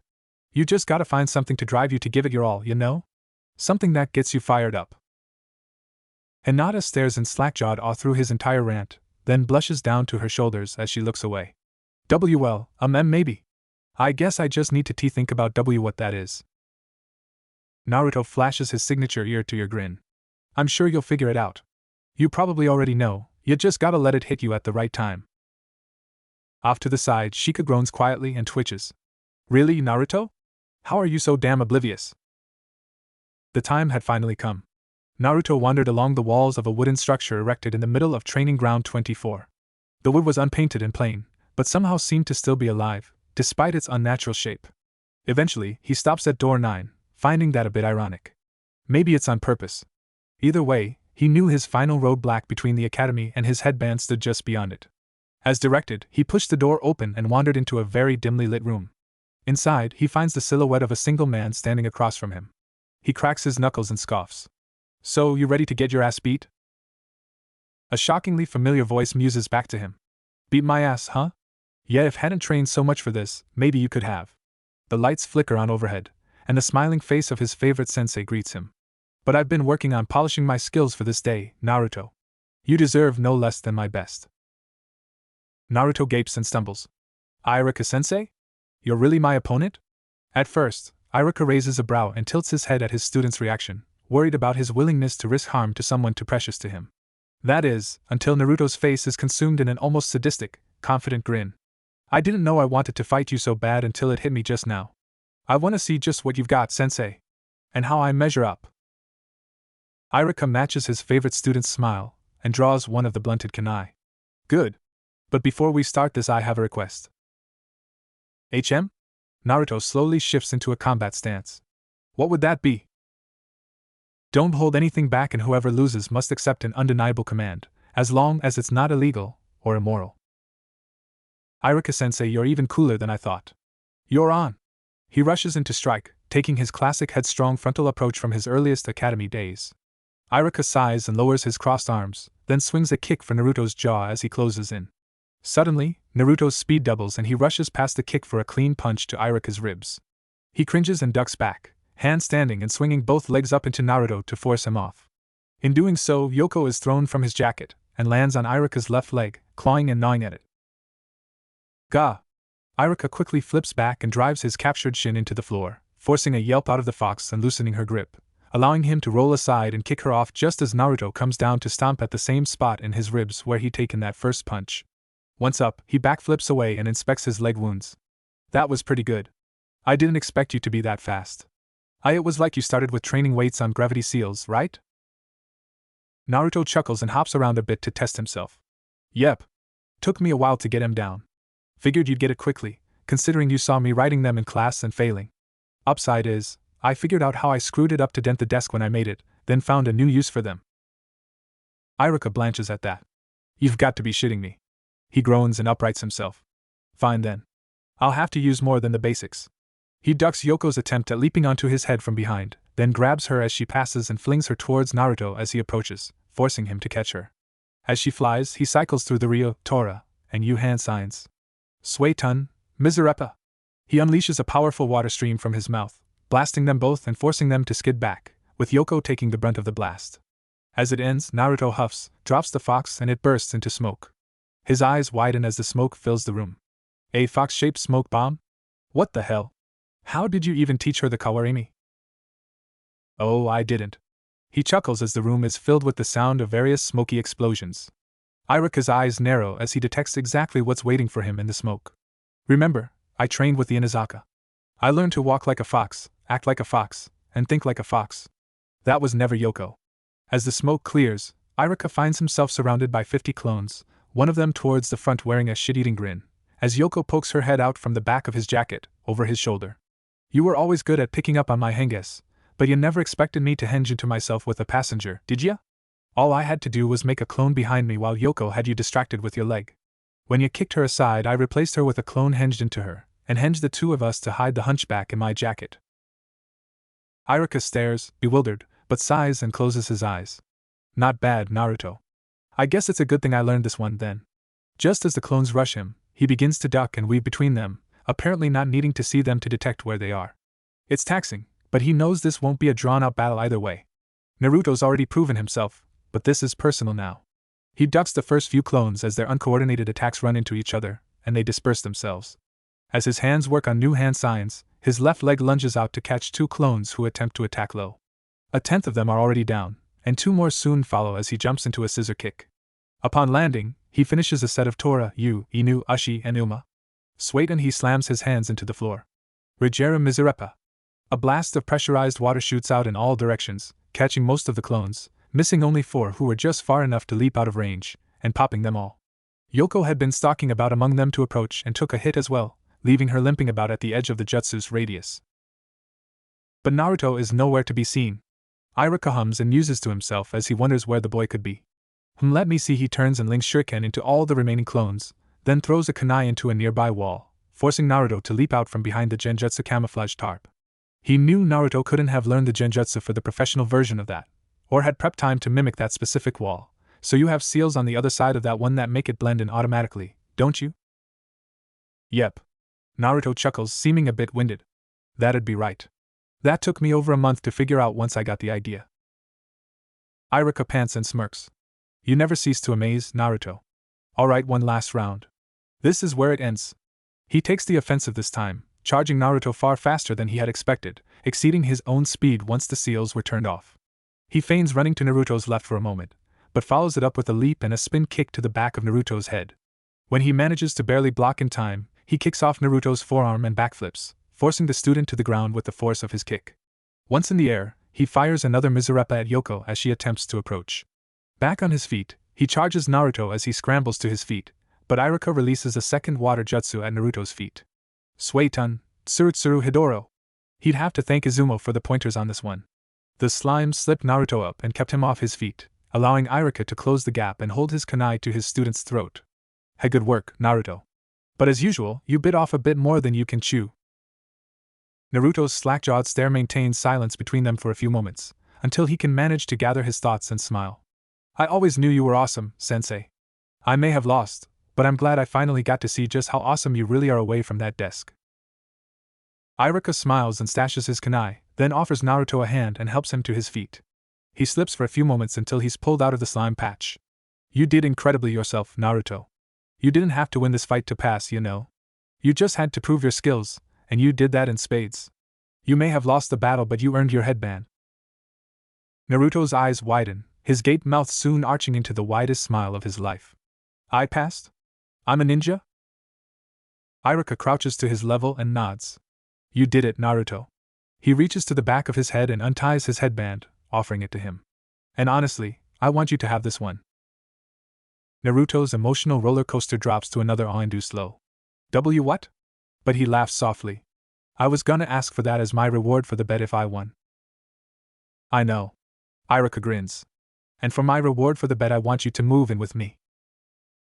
Naruto stumbles back in shock for a moment, nearly dropping the headband.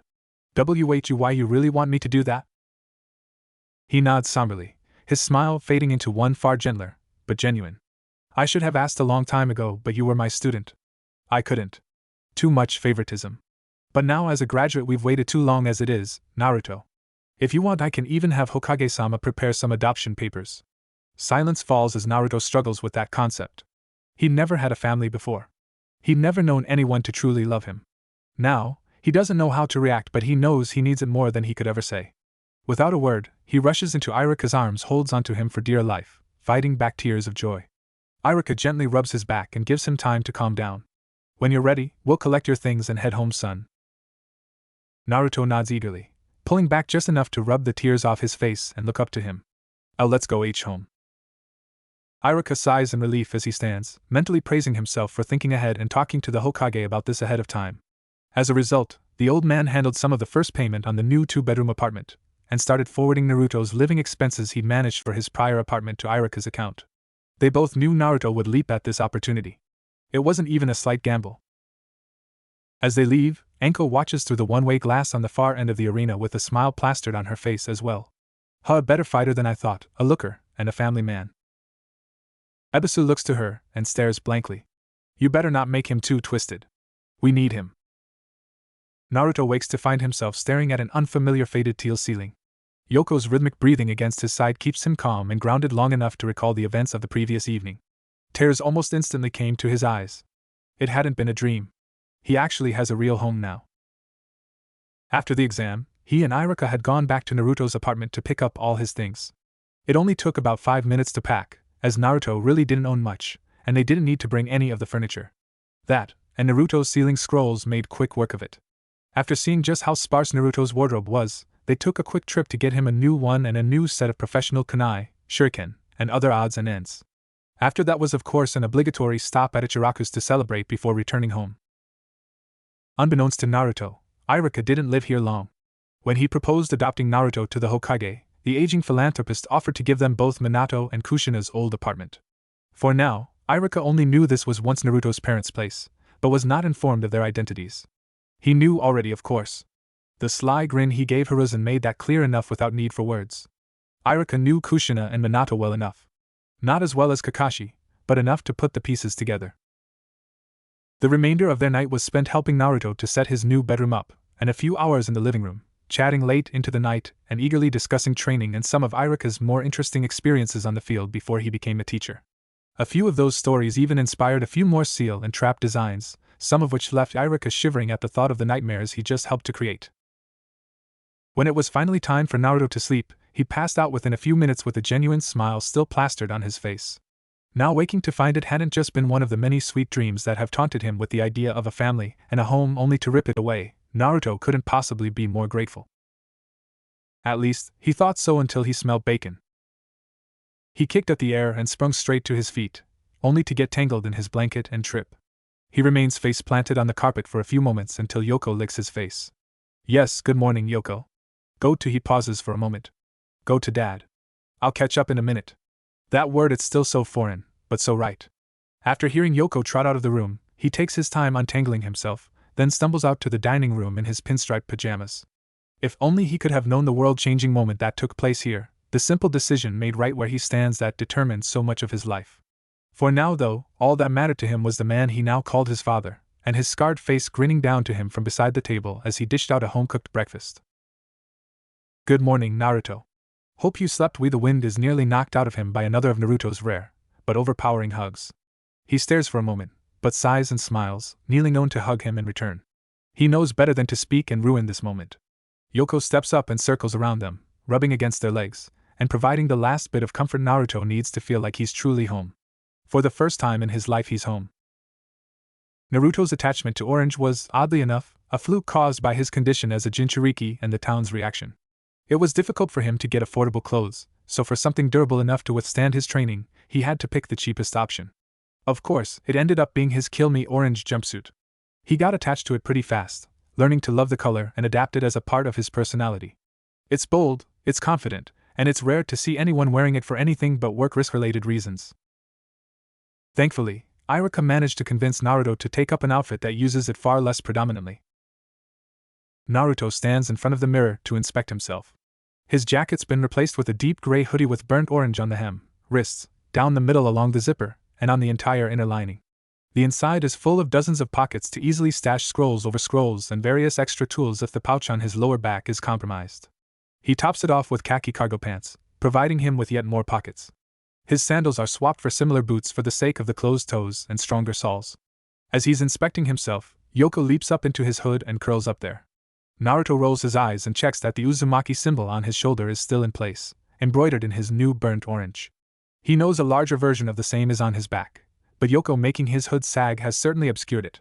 He takes a moment to adjust his headband, then steps out of his room and off to the living room. It's empty now, as Iruka's already left ahead of time to speak with the Hokage and get some paperwork done before the team assignments. Yet another huge change in his life.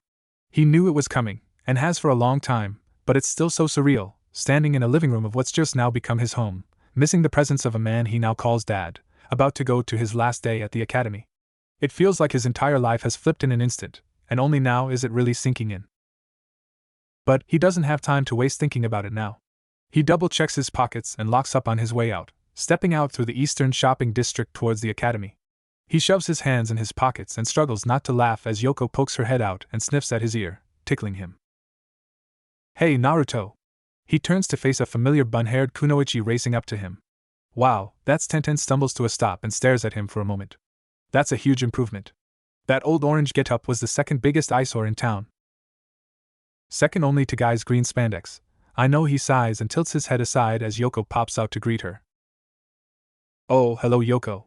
She coos over the fox and scratches under her chin. She gladly accepts and closes her eyes to fully appreciate it. So, you two headed to team assignments? Naruto grins wildly and punches into his left hand. Can't wait to show my sensei just what kind of monster he got on his team. I'm gonna blow his mind. And probably blow him up a few times. Tenten rolls her eyes. Speaking of which, the shop's running low on exploding tags, and there aren't many in town that know how to make good ones. Can you maybe contribute a few? He pauses and thinks that over. Maybe one condition, though. You guys provide the ink and paper for the job, and I'll make as many as you like, in return for a permanent discount. Deal. She grins and pumps her fist into the air. When can you start? She's then surrounded by blasts of smoke, fading to reveal 10 clones surrounding her. Oh. Right. Okay, immediately then. She laughs nervously. Just follow me back to the store then. Thanks, Naruto. She's assailed by a round of simultaneous you're welcomes in stereo. He knows how eerie that is to someone not accustomed to this jutsu, right? Shit, he probably doesn't. Alright, well, gee, good luck with your team. She hurries back to the store and waves for the clones to follow, leaving Naruto to make the rest of the walk to the academy in silence. Upon arriving to his classroom, all eyes fall upon him in a matter of seconds. What? Holy shit, he actually did it. Ino stares across the room at him as she slowly rises from her seat. You actually got rid of the jumpsuit from hell. You actually look like a sane, functional human being for once. Naruto scowls, and oddly enough, Yoko pokes her head out beside his to join him. Yeah, I've gotten enough of that already. Irika rubs the back of his neck. Well, they have a point, Naruto. Damn it, you just adopted me, and you already betray me? Adopted? Kiba peeks up for a moment, blinking in silence as that sets in. Damn, man. Congrats. Heh, and my mom was considering doing it herself after all that training you did with us. He raises a thumb to Irika. Good on ya, Teach. While everyone else takes their turns congratulating the two and turning them red, Sasuke just stares. He doesn't really hate Naruto anymore. He wouldn't say he likes the blonde Najab, but he respects him. Now though, all he can feel is a sense of loss and loneliness he thought he'd left behind him years ago. All these years, and he's still living alone in the Uchiha compound. He thought he'd always have that in common with Naruto. With that gone, he just doesn't know what to think of him now. He wants to be happy for him, but he can't. Alright, settle down everyone. Irika waves his students back to their seats, and Naruto follows suit. To begin, I would like to congratulate all of you for graduating and moving into your careers as shinobi of Konoha. A round of cheers erupts throughout the room. He lets it peter out before continuing.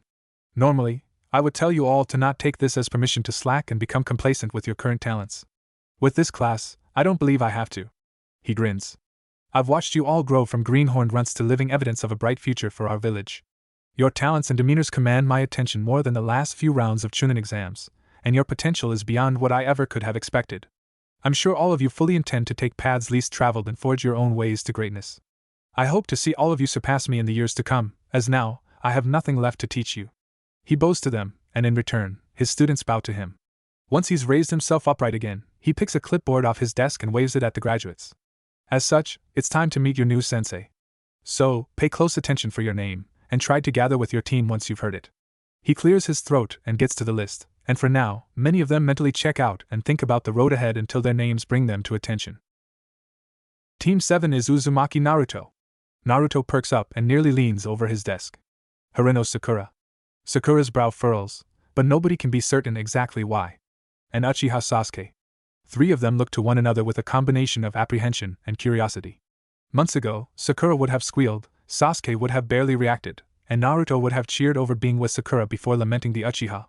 Since then, Sakura was thoroughly pranked but driven to take her career more seriously. Naruto stopped fawning over her or hating Sasuke on principle, and Sasuke warmed up to the blonde thanks to those blackmail photos, not to mention no longer hating Sakura's recently abandoned fangirl tendencies. They stand on neutral ground. Not a strong foundation, but one with a lot of potential. Your sensei is Hatake Kakashi. And this piqued Naruto's interest. So the scarecrows picked him again, huh? This should be fun. Team 8 is Hyuga Hinata. The heiress raises her head and almost activates her Byakugan with her sheer focus on this moment. Inuzuka Kiba. The pup and his partner nearly howl as they hop out of their seats, raring to go. After all the pack hunting tactics they've been developing, they can already see exactly what the logic of this team is with only 2 units. And that would mean the last one is an Abirame Shino. Shino pushes his glasses up and his internal hives buzz to life as they feed off the adrenaline rush in his system. Your sensei is Yuhi Kurinai. Hinata perks up and sighs in relief. 9 Izan. Thank Kami. Team 9 is still in circulation under Meito Gai. Moving on to Team 10, we have Nara Shikamaru. The Brainiac raises his head from his desk and cuts him off. Akamichi Chuji and Yamanaka Ino, we get it. This team was kind of predictable. Ino chuckles nervously, her left eyebrow twitching. Yeah, but Shika? You didn't have to spoil it like that. Chuji shrugs as he finishes off his bag of chips. I saw it coming. He's been kinda touchy lately. Irika nods and barely squeaks out some quiet, nervous laughter. Anyone would be if they had Yoshino training them, let alone as a parent. He coughs and composes himself. Well, your sensei is Sarutobi Asuma. I'm sure you won't have any issues with him, Shikamaru. So, now that teams are decided, you should all wait here for your sensei to arrive. That said, the students break away from their seats and gather with their new teammates. Naruto fist bumps Shikamaru as he passes and gives Hinata a kind and simple smile, which nearly causes her turn red in an instant. Dropping into a seat between Sasuke and Sakura, he props his feet up on the desk and smirks. So, what do you two think? Sakura bites her lip and crosses her arms. Well, our team's versatile. My genjutsu and potential as a medic once I meet a good teacher for it. Your ceiling and general unpredictability, not to mention Yoko the kid pops her head out of Naruto's hood and yips at her, immediately receiving a light petting on her head. And Sasuke's a ninjutsu prodigy. We're practically designed to be an all-purpose team with little to no overlap on talents. We have one raw strategy team and one tracking team, so it makes sense to have a more balanced one like us. Well said. Sasuke leans over his head, chin propped up on laced fingers. We just have to hope our sensei is competent enough to handle our range of talents. Otherwise, I don't see us having any strict weaknesses. With Yoko, we even have some tracking potential. She yips again, and Sasuke smirks over to her. Yes, you're a critical team member too. Maybe more so than Naruto. Hey!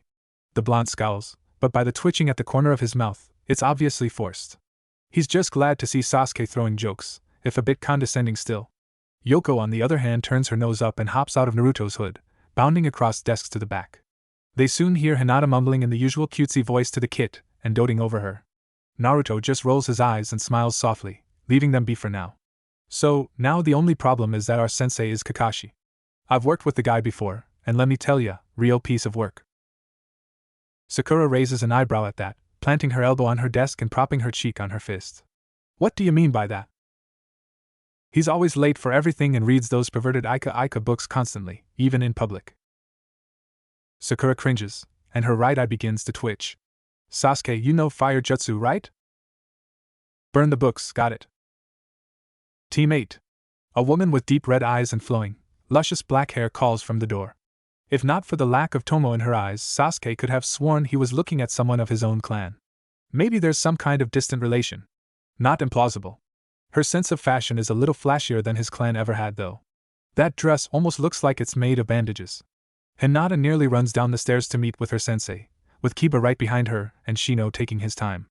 As Hinata passes, Yoko leaps from her arms and back onto the desk in front of Team 7. Team 10? A darker-skinned, bearded man in the usual navy shinobi attire and green flak jacket steps in with his hands deep in his pockets, giving Kurenai a bit more than a passing glance as she leaves with her team. Ino's the first to nearly leap down the stairs, and Shikamaru of course trails behind, dragging his feet. For the next 10 minutes, everyone leaves team by team, until only Team 7 remains. Irika left in the midst of it all to finish up the last of the paperwork for this class, grinning at the thought of that hell Kakashi's tardiness will bring him now. Almost 2 hours now. Fuck it. Naruto stands and digs into the scrolls in his pockets. This scarecrow's earned the role of test dummy now. Are you sure that's smart, Naruto? Sakura places her hands on her hips and watches Naruto's preparations closely. She doesn't approve, but she's certainly curious. He knows I'm on this team. He knows I'm impatient. He brought this on himself. He unfurls a scroll and starts low, quiet maniacal laughter as he writes out the seal for this morning's mischief. 10 minutes later, Kakashi opens the classroom door to find a small waterfall of cooking oil falling on his head, only to be soaked up by another seal on the floor beneath him. By the end, the only remaining oil was soaked into Kakashi's hair and clothes. I'll admit, this is a new one. Impressive work, Naruto. The blonde grins from his back-tilted chair, feet propped up on the desk again. I do my best. Be glad it wasn't the version stocked by Yoko's litter box. Kakashi shudders at the thought of that. Well then, I need to try and wash this out and get some replacement clothes. I'll meet you all on the roof in 10 minutes. That said, he makes a half-Torah hand sign and disappears in a puff of smoke. Sasuke stares for a moment, then shakes his head. And pushes himself up. Let's go then. By the way, Naruto, can you make a version of that with a more flammable oil? His first response is one of Naruto's widest grins. Who says I don't already have that designed? Getting good oil for that's a little tougher on my budget though. By the time they reach the roof, ahead of time actually, Kakashi's already cleaned and proper, seated and awaiting them as he reads his usual Ika.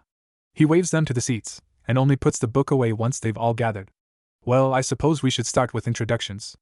Naruto already knows me at least a bit, so I guess I won't hold back. My name is Hatake Kakashi, former Umbu, one of Konoha's foremost elite jonin, former student of the Yondaime, and veteran of the Third War. I enjoy clear breezy nights, light reading to break up a mission, and miso soup. I don't care for sweet foods, can't stand the arrogant and the stupid, and despite loving to read, I've never been too fond of fantasy novels. As for dreams, well, I suppose I haven't had any specific ones in some time. I hope you brats can change that. He waves to Naruto. You're up, Blondie. Naruto smirks and leans back as he pets the napping fox in his lap. You already know the name, and I intend to make sure the rest of the world knows Uzumaki Naruto. I enjoy tending to my garden, training with friends to learn new tricks, and Ichiraku ramen, aka food of the gods. I dislike people who hate what they don't understand, my former landlord, and when my pranks and traps fail. Especially when the failure is in testing and blows up in my face. My dream, as you all know already, is to be Hokage, and protect everyone precious to me in this village. He turns to look at Sakura, and she shrugs, accepts the metaphorical podium. I'm Haruno Sakura. I enjoy watching storms, the occasional movie marathon on days off, and subtle sweets like umebashi. I dislike spicy foods, I'm no good at cooking, and I hate the cluelessly obsessed she groans and rubs her temples. And helping Kurenai-sensei rein Anko in. Kakashi nearly chuckles at that. My dream, she hunches and stares at nothing, but there's an iron will in that stare. My dream is to prove myself a grand, world-class kunoichi. To prove I'm better than the mess I was before. Sasuke watches her with what appears to be mild interest, more as though she's all there is to watch, but that's almost akin to rapt attention from him. He huffs and closes his eyes. I'm Uchiha Sasuke. I enjoy long training sessions and meandering walks through town in the dark to wind down from them, and ripe tomatoes, especially from my clan compound's garden. I can't stand loud, frenetic music, never cared much for sweets either, and all my fangirls in town are the bane of my existence.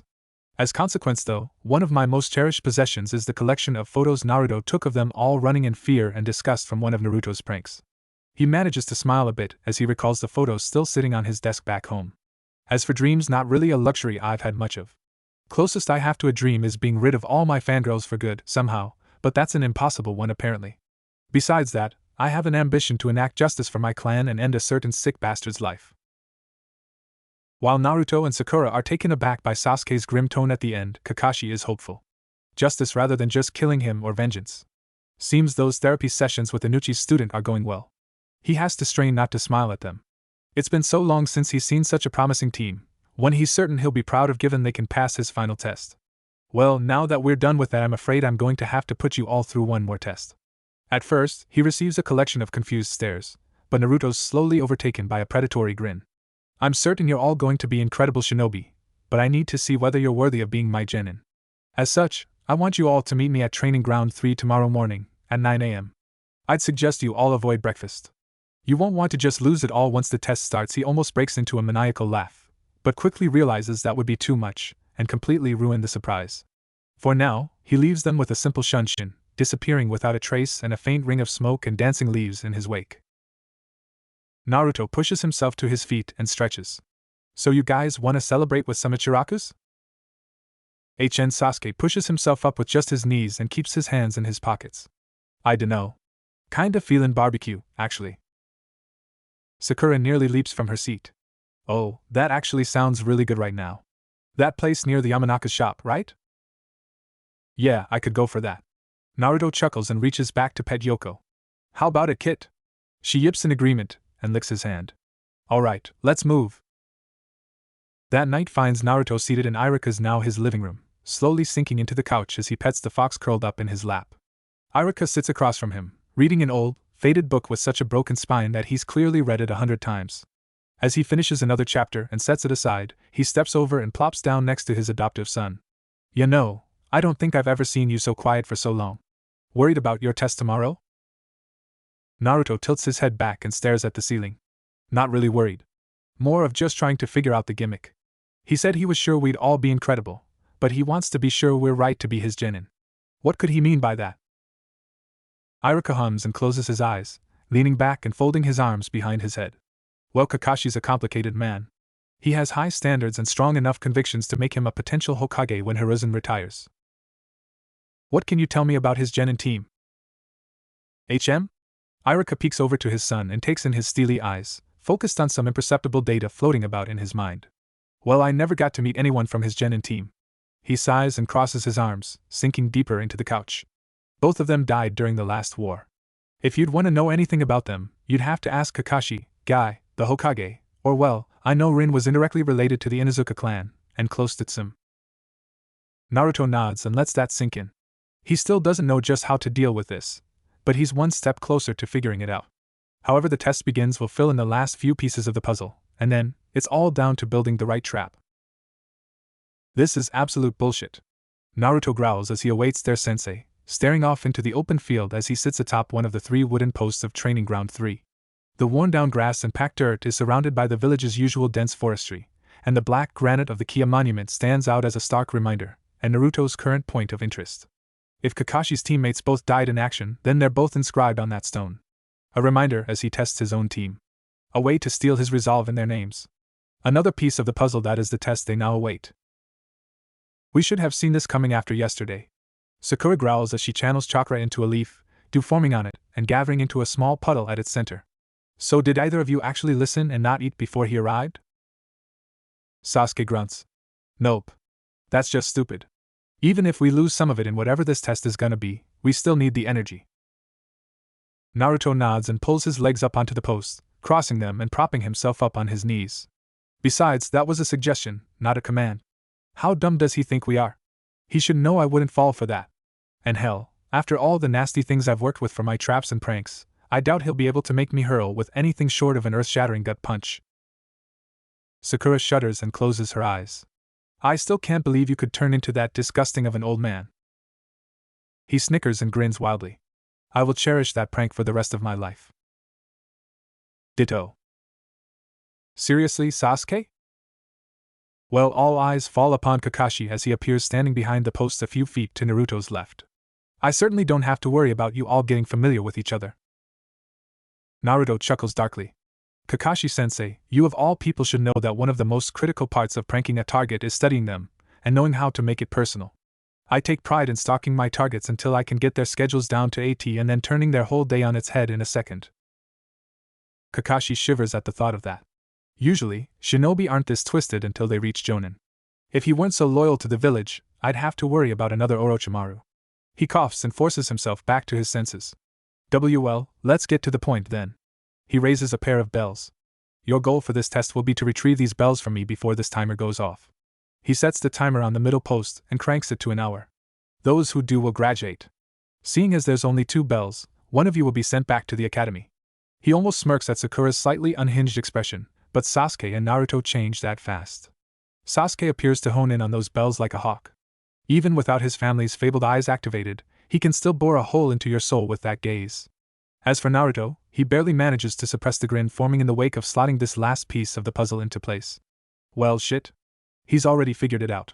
Let's see if he can convince the other 2 then. Come at me with the intent to kill, or you won't lay a finger on me. The test starts now. His new students are gone in an instant, off to the trees and seeking potential hiding places and approaches. Kakashi can of course track them all rather easily, save for Naruto, who he needs to actually put some effort into. Little bastard's better at this than he knows. Silence soon falls for a few minutes until a change in the pattern of splashes from the stream behind him catches his attention. He turns to find nothing, but grins at the sight of a light rippling. Misdirection via a skipped pebble. He turns back to find one of Naruto's clones already approaching. He continues to read as his left hand is occupied by Naruto's eclectic combos, first blocking an upwards left hook into his ribs, then an attempted sweep kick at his ankles which he easily steps away from. He ends up stepping back directly into a very wet Yoko, who he catches with a foot beneath her ribs and flings her into Naruto. The clone catches her and replaces himself with a log rigged with a smoke bomb, leaving Kakashi alone in the field. Not bad so far. So what about the other 2? He dodges a series of shuriken that fly from the woods and pauses as he spots the glint of a few far smaller projectiles among them. He slips between the samban and chuckles. Nice trick, and decent aim at that range, but not fast nor numerous enough to catch me. He ducks to the left in time to avoid a few shuriken thrown by Sasuke as he approaches from the bushes. This directs Kakashi to duck low and towards Sasuke's incoming right knee. He knows all too well that Sasuke's left hand is also reaching for the bells in the process, his right hand for the top of his head. Decent, but shit. He pivots to the right on his right foot to escape the range of all 3 strikes, grabbing Sasuke by the back of his shirt and throwing him across the clearing. Clever little bastard. His eye narrows and focuses on the faintest aura of static around Sasuke. You upgraded an Academy D rank jutsu for parasite killing into AC rank taijutsu enhancement. So what do you call this? Sasuke chuckles and shifts back into a basic taijutsu stance, low and fingers spread. It's called right on, Mohican. Stunning fist, best you learn to respect it. He rushes in and swings in a flurry of swift jabs, forcing Kakashi to step back and avoid contact at all costs, lest he be stunned by it. They're all pretty good, but I get the feeling they're all just testing the waters yet. I haven't seen even half their tricks. He leaps back into the bushes and completely disappears from view as Sasuke chases him in. He struggles to track Kakashi down for several moments until a hand grips his ankle and drags him under up to his head. Kakashi then emerges from the ground in front of him with no noticeably displaced soil. He brushes a bit of dirt off himself and smiles down at his student. A bit overconfident yet. Never believe you have the upper hand just because an opponent is avoiding you. He turns and walks off. Well, I'm off to find the pinkette. I'll come dig you up later, if Naruto doesn't get you first. Halfway across the training ground, Sakura kneels on a branch around a third of the way up a particularly large tree, among the leaves, to the point she can barely see out from between them. She focuses on sounds, awaiting footsteps and hidden with a genjutsu that makes her appear as nothing more than the leaves she's among. Of course, she doesn't hear Kakashi approach, but he also is having a bit of difficulty finding her. She's good. Kurenai taught her well. I can feel her general presence here, but there's no visible sign, and she's near silent. I can hear her breathing, and smell her shampoo, but visibly she's practically gone. Well, let's see if she's as good at countering genjutsu as making them. He takes a moment to shift through hand signs and cast a radial genjutsu. Megan, Narakumi no Jutsu. Hell viewing jutsu. Sakura freezes as she witnesses the wind blowing and leaves twirling. Moments later, she watches as Sasuke stumbles from the trees below and barely into view, several kunai sticking out of him. At this distance the details of his injuries are difficult to make out, but the lack of an arm and the amount of blood cascading from him paints enough of a picture even then. Damn it, why didn't I have backup? My team should have prevented this. She stares for a few moments, shivering and closing her eyes to steel herself, but with a quick half-tiger sign and a pulse of chakra, she dispels it. Laying it on a little thick, sensei, good thing Kurenai Shursho introduced me to that one. One of her favorites by then. Kakashi is gone, and satisfied with the results. Now if only they could come together and complete their task. He almost expected otherwise, until he heard two sets of footsteps through the trees headed Sakura's way. Kakashi once again stands in the middle of the clearing by the three posts, reading his Aika as he waits for whatever strategy there may be to begin. He felt something underground a short time ago, and that certainly intrigued him. Then again, there's 2 Earth users on the team. He tried not to pay too much attention, wanting to be surprised. The start of their combo didn't do much to impress, but that may be for the best. Sasuke approaches from the tree line with his Mohican active, going for a more rapid and spastic series of strikes that leave many openings, but little opportunity for someone unarmed as Kakashi is, unless he wanted to be shocked. It's easy enough for Kakashi to dodge until he catches sight of 2 sets of projectiles from opposite peripherals. Naruto and Sakura have aimed from the trees to assault him from both sides while Sasuke takes the front, giving him only the option to retreat. If he weren't holding back for his student's sake, he would have used his own lightning affinity to counter Sasuke, catch most of the projectiles and throw them back, and they'd all be dead in seconds.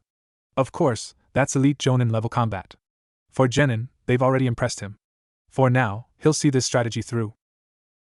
As they lead him, the trajectory of the projectiles changes consistently, showing that they're both throwing from the trees. He starts to question how there could be so many weapons until he notices that some of them are popping on impact, with a few real ones dispersed between. Naruto's clones must have produced them. He'll have to remember to teach the boy the Shuriken Kage Bunshin later. Eventually, they guide him to the area he'd felt them tunneling towards earlier. He tracks Sasuke's moves and the projectiles well enough to take a look back and see what he's being led into. Several patches of dirt have been shifted, but sadly, a few corners of surprisingly large paper tags are sticking out and visible. They wouldn't have access to exploding tags yet, and Naruto would know not to resort to something so deadly. Considering the wide spread of them, they probably looked to make a wide enough area to ensure he'd hit one, meaning they must be contact activated or requiring rather than triggered or radial. Deciding not to make things too easy for them, seeing as they slipped up by making the trap so visible, he makes sure to leap back and land in one of the spaces between them. And that proves to be a potentially fatal mistake. The ground around him shimmers as Sasuke leaps back. The tags seem to shift to new locations, but Kakashi knows quite well now that the original placement was an illusion. Sakura mutters from the trees. Megan, Koko and Ayaruzu no Jutsu, successful. With the false surroundings of the genjutsu dropped, Kakashi realizes he's directly landed on a large seal, and 3 smaller ones surround it. Oh. Make the false surroundings appear as believable as possible. Not bad at all. So what are these seals? He attempts to jump from them, but the 3 outer seals trigger, and he feels gravity grow just a bit stronger there, keeping him from jumping as quickly or as easily, and giving the main seal time to catch him. A cyclone emerges from it beneath him, slowly pushing him into the air, but the gravity seals keep him from shifting laterally, only vertically in the wind. As he takes in his students stepping out to admire their work, he notices Sasuke competing a tiger hand sign. Holy shit, they actually produced a lethal combo already. Kakashi is consumed in a flaming tornado, only to pop in a cloud of smoke and drop a pair of now slightly singed bells. Naruto deactivates the seals and steps up to grab them, while Sakura stares bewildered at the scorched ground. Wow, we actually beat his clone. Sasuke grunts and crosses his arms. He was holding back. Naruto chuckles as he cleans up the remains of his seals. Yeah, I'm sure he just wanted to see what we cooked up for him. Right, sensei? He stands and turns to stare at the real Kakashi now standing near the 3 posts. Not bad, kids. You made a trap. You beat my clone. You got the bells. Although, what was Yoko's role in that combo? Naruto chuckles nervously and pets the kid's head, poking out from his partly zipped hoodie, beneath his chin. She's not much of a direct combatant. Her contribution was to bury the glitter bombs. Glitter bow dash? Glitter bursts from shallow earth beneath the posts, showering Kakashi in it, and leaving the scarecrow looking quite fabulous. 2 minutes later, he, Sakura, and Sasuke are walking off and waving back to Naruto as he remains tied to the pole with Yoko ignorantly napping in his jacket with her tongue sticking out. I expect you at training at 8 tomorrow morning, Naruto. Good luck getting out of those ropes. I'll send Irika in case you don't in 2 hours or so. Naruto would reply with a rant that would make a sailor blush, but Kakashi saw fit to gag the blonde as well, treating himself and his other 2 students to the wonderful sight of Naruto flailing his head and legs about in a desperate attempt to tell them off in whatever nonverbal manner he can. Naruto wakes in an eerily familiar and dimly lit sewer. Unlike what you'd expect of a sewer, there's no notable smell, besides maybe the smell of fox and hints of ramen broth. It takes a few moments of peeking around and realizing he's already standing to recall where this is. Oh okay, guess QB wants to talk again. He steps along through his mindscape with his hands behind his head, peeking at the walls and trying to assess the structure. Someday, I'm gonna have to come in here and explore more. Ugh. I'm gonna have to get a lot better at meditating. Reaching the seal chamber, he steps across the titanic room and towards the bars. The distance closes at a surprising rate, his mindscape adjusting to ease the process, yet when he peeks back, the room is once again so long he can't see the entrance again. Returning his gaze to the bars, he almost jumps at the sight of the fox's apartment-sized eyes staring him down. Took you long enough, brat. The fox lowers himself to rest his head on crossed paws. So, you wanted to interrogate me? How about you provide something I want first? That would depend. Naruto crosses his arms, lock eyes on the fox, nearly starting a staring contest. On what it is you want. Something better than this damned sewer. He growls and sits upright. There's nothing here, and all I can do is lay in this cramped, wet cage forever. Naruto cringes and nods. Yeah, good point. Okay, he starts to turn and look over the room. After a few moments of focus, the sides of the chamber and several spots in the floor become grated, and the water starts to drain away. With a bit more focus, he manages to completely dry it. Water continues to flow, but through the space beneath the grates on the sides. With another few waves of his arms, a titanic slab covered in one of Naruto's recent theorized seals floats down. This seal happens to be a modified gravity seal that causes the affected object to hover instead. The side of the slab facing the cage then lights up and displays what Naruto's seeing. Currently, the fox can only see himself and the room still. As a final touch, for now, a soft red mass begins to grow from between the tiles of the cage's floor, rapidly inflating and merging together like dough, until the titanic demon is slightly elevated atop a very plush pillow that takes up almost the entire floor of his cage. The fox peeks about for a moment, as his tails sway gently. Not bad. It would take much more mental discipline than you have to make any more of a difference than this. For a first try, this is satisfactory. Closing his eyes and shifting a bit to get more comfortable, he sighs in relief and smiles. Very well. Ask away. Naruto sighs in relief and collapses onto his back for a moment, trying to think of what to ask. He's wanted to grill this demon for information for so long, but now that he can, nothing's coming to mind. Eventually, a thought resurfaces. Why did you attack Konoha? You aren't ready to hear that, and don't deserve it yet. Ask something simpler. The blonde huffs and falls silent for a few more moments. Okay. Do you know of any other Jinchuriki out there? Ones that'd still be around, probably? Actually, I can think of 4. First would be the Sanbai's jailer. Yagura, the Mizukage. I wouldn't consider him a Jinchuriki to look up to. He's certainly good at using my siblings' power, but that twisted fool started the bloodline purges. Honestly, I'm all for finding a good reason to exterminate a portion of the human populace, but targeting bloodline wielders out of fear and ignorance is quite possibly the worst reason I've ever heard. I'd take because I felt like it over that. Naruto can only manage to stare blankly at that. It confirmed a lot of things. Firstly, a Jinchuriki has become a Kage before. Second, they set a terrible precedent that'll give him some trouble. Third, the Biju consider each other siblings. Lastly, the fox apparently has a moral compass, but a strong disposition towards causing general chaos. I'm okay. Go on. Alright. Next Jinchuriki would be the Yanbi. His container, I believe, is an old man in IWA named Rashi. He was a big player in the last 2 wars. His Yotan jutsu are truly something to fear. Even I wouldn't take them lightly. Next is his comrade Han, the Gobi's container. I know for certain that your damnable Yandane went against him and the next on my list during the last war. Han's steam jutsu are almost as bad as the old monkey's Yotan, but more versatile. Naruto scratches his head as he takes in these jutsu elements. Had 2 IWA Jinchuriki with fire in their elements. That must annoy them a bit. Probably. The fox chuckles and closes his eyes. And the last killer bee of Kumo.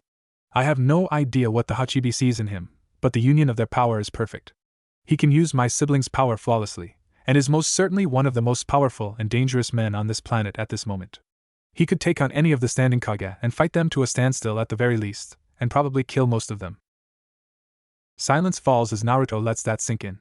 If there's already Jinchuriki that powerful out there in foreign nations, he needs to step his game up. How do I learn to use your power? HM? The QB sits up and stares down his jailer. That's quite a bold question. But I can see why you would ask. You may be ready soon enough, but you'll need to get better at meditating first, and a bit stronger on your own. Only then will you be ready to channel a small portion of my chakra without it becoming a threat to your health. For now, though, it's almost time for you to wake. You best ask a much quicker, simpler question before you go. Okay, well, why are you helping me? You've made it pretty clear you don't like humanity much. And I'm keeping you trapped here just by living. The QB snorts. Right on all accounts. But I both love and hate humanity. Your ingenuity and capability are things I respect. Your arrogance and reliance on fear as a base instinct I hate. You personally? You fear only that which is logical to fear, you don't deny the facts, and you didn't personally put me here. You don't even have the key to the seal. I have no reason to hate you. As for helping you, well, he grins. I enjoy chaos. What better formula for that is there than a hyperactive young man with the power of the king of demons, the talent and creativity to trap anyone and anything, and happens to love explosions. A child after my own blackened heart. Naruto shivers for a moment and nods. When you put it that way, I'm almost afraid of myself. Well, it was a nice chat. I'll work more on meditation and see if I can get in here sooner next time. And I'll try and talk to some Yamanakas about mindscape management. He turns and walks off, shoving his hands in his pockets and fading from the fox's view as he wakes. In those first few moments of stillness and silence before he sees Naruto's bedroom through the screen the young man had set up, he sighs and lays back down. I still hate both your parents with a passion, and yet you've managed to keep me from hating you. He huffs and closes his eyes. Father, I think you would like this one. Hours later, all eyes on the main stretch of Konoha turn towards Team 7. Normally, this would just be due to the odd combination of the village pariah and his fox, the rookie of the year, and pink hair that stands out as much as Naruto's old jumpsuit. Today, they happen to be staring more at what the blonde is carrying. In his right hand is a wooden cage marked with seals and containing an all-too-familiar feline in a red bow, baked out of her mind on catnip. Tora's escapades through Konoha have become quite the legend over the years. The number of teams who fought and struggled to capture her are too numerous to count. She's raised hell in the Inuzuka compound a few times and come out without a scratch. It makes one wonder if she were related to Demon. Oddly enough, Naruto would later hear from the Kyuubi that she was indeed his grandniece, a grandchild of the Nibi. What few of them would suspect just yet is that Naruto was the one to design the cage she's now in. Not 20 minutes ago, it was unfolded into a flat hinged structure hidden beneath the dirt. The moment Tora fell for the catnip after being chased by Yoko for about an hour, it snapped shut and locked in place, the sides drawn together by seals rapidly retracting steel wire. Now Tora could be carried to the tower amicably and at a safe distance to avoid being scratched into oblivion. Reactions were in a wide array. Some maintained their disgust towards Naruto and lumped his entire team into it. Many thought the Uchiha prodigy must have made that trap and caught the demon cat themselves. The few shinobi who witnessed it were often a mixture of jealous and desiring to kill the furry bastard before it could escape again. The best reaction by far, though, was the Hokage's jaw nearly dropping as Naruto presented the caged animal to her current owner, the fire daimyo's wife, Madame Jimmy. Here you go, ma'am. Try not to let her out of the cage until you're back home. The catnip should keep her calm for a while, That batch is some of the strongest I could get my hands on. He peeks down to find her purring in the cage, flopped onto her side and staring at nothing. This kitty's flying higher than the moon right now. Madam Sure Jimmy tenderly takes the cage from Naruto's care and stares into it. Oh dear me. I suppose I'll have to find a good source of catnip for her for back at home. I never thought she could be so docile. She kneels down to Naruto's level, her wavy brunette locks framing her plump face and gentle smile. Thank you, dear shinobi. If she gets away again, I may have to ask for you personally. Naruto has to force himself to keep up a clearly very fake smile. Oh, you're too kind. Now, it's best you return to the capital quickly so you can release her from that cage. Keep her in there until you're inside the palace. Very well, she sighs and uprights herself to leave, but looks to the Hokage on her way out. It was good seeing you again, Hiruzen. Do take care of yourself, and try to find a new successor before you keel over behind that desk. Naruto snorts once she's out of the room. All right, found them, I'm right here. So. He steps up towards the desk and cracks his knuckles. That one was a bit too easy this time. Don't you think you should give us something more worth our time? Sakura bites her lip and averts her gaze. Yeah, he's kinda right, Hokage-sama. We've all been getting bored with all these D ranks. HN. Yes, see? Naruto gestures back to Sasuke with both open hands. We barely managed to get the emo out of his shell, and now he's so bored he's reverting. You just earned yourself a surprise sparring match. With my Mohican active. Shit. Hiruzen coughs and taps the ash out of his pipe. Dear Kami, these three are already reminding me of my students as genin brats. He sighs and sets the pipe down. Very well. Kakashi, are you in agreement?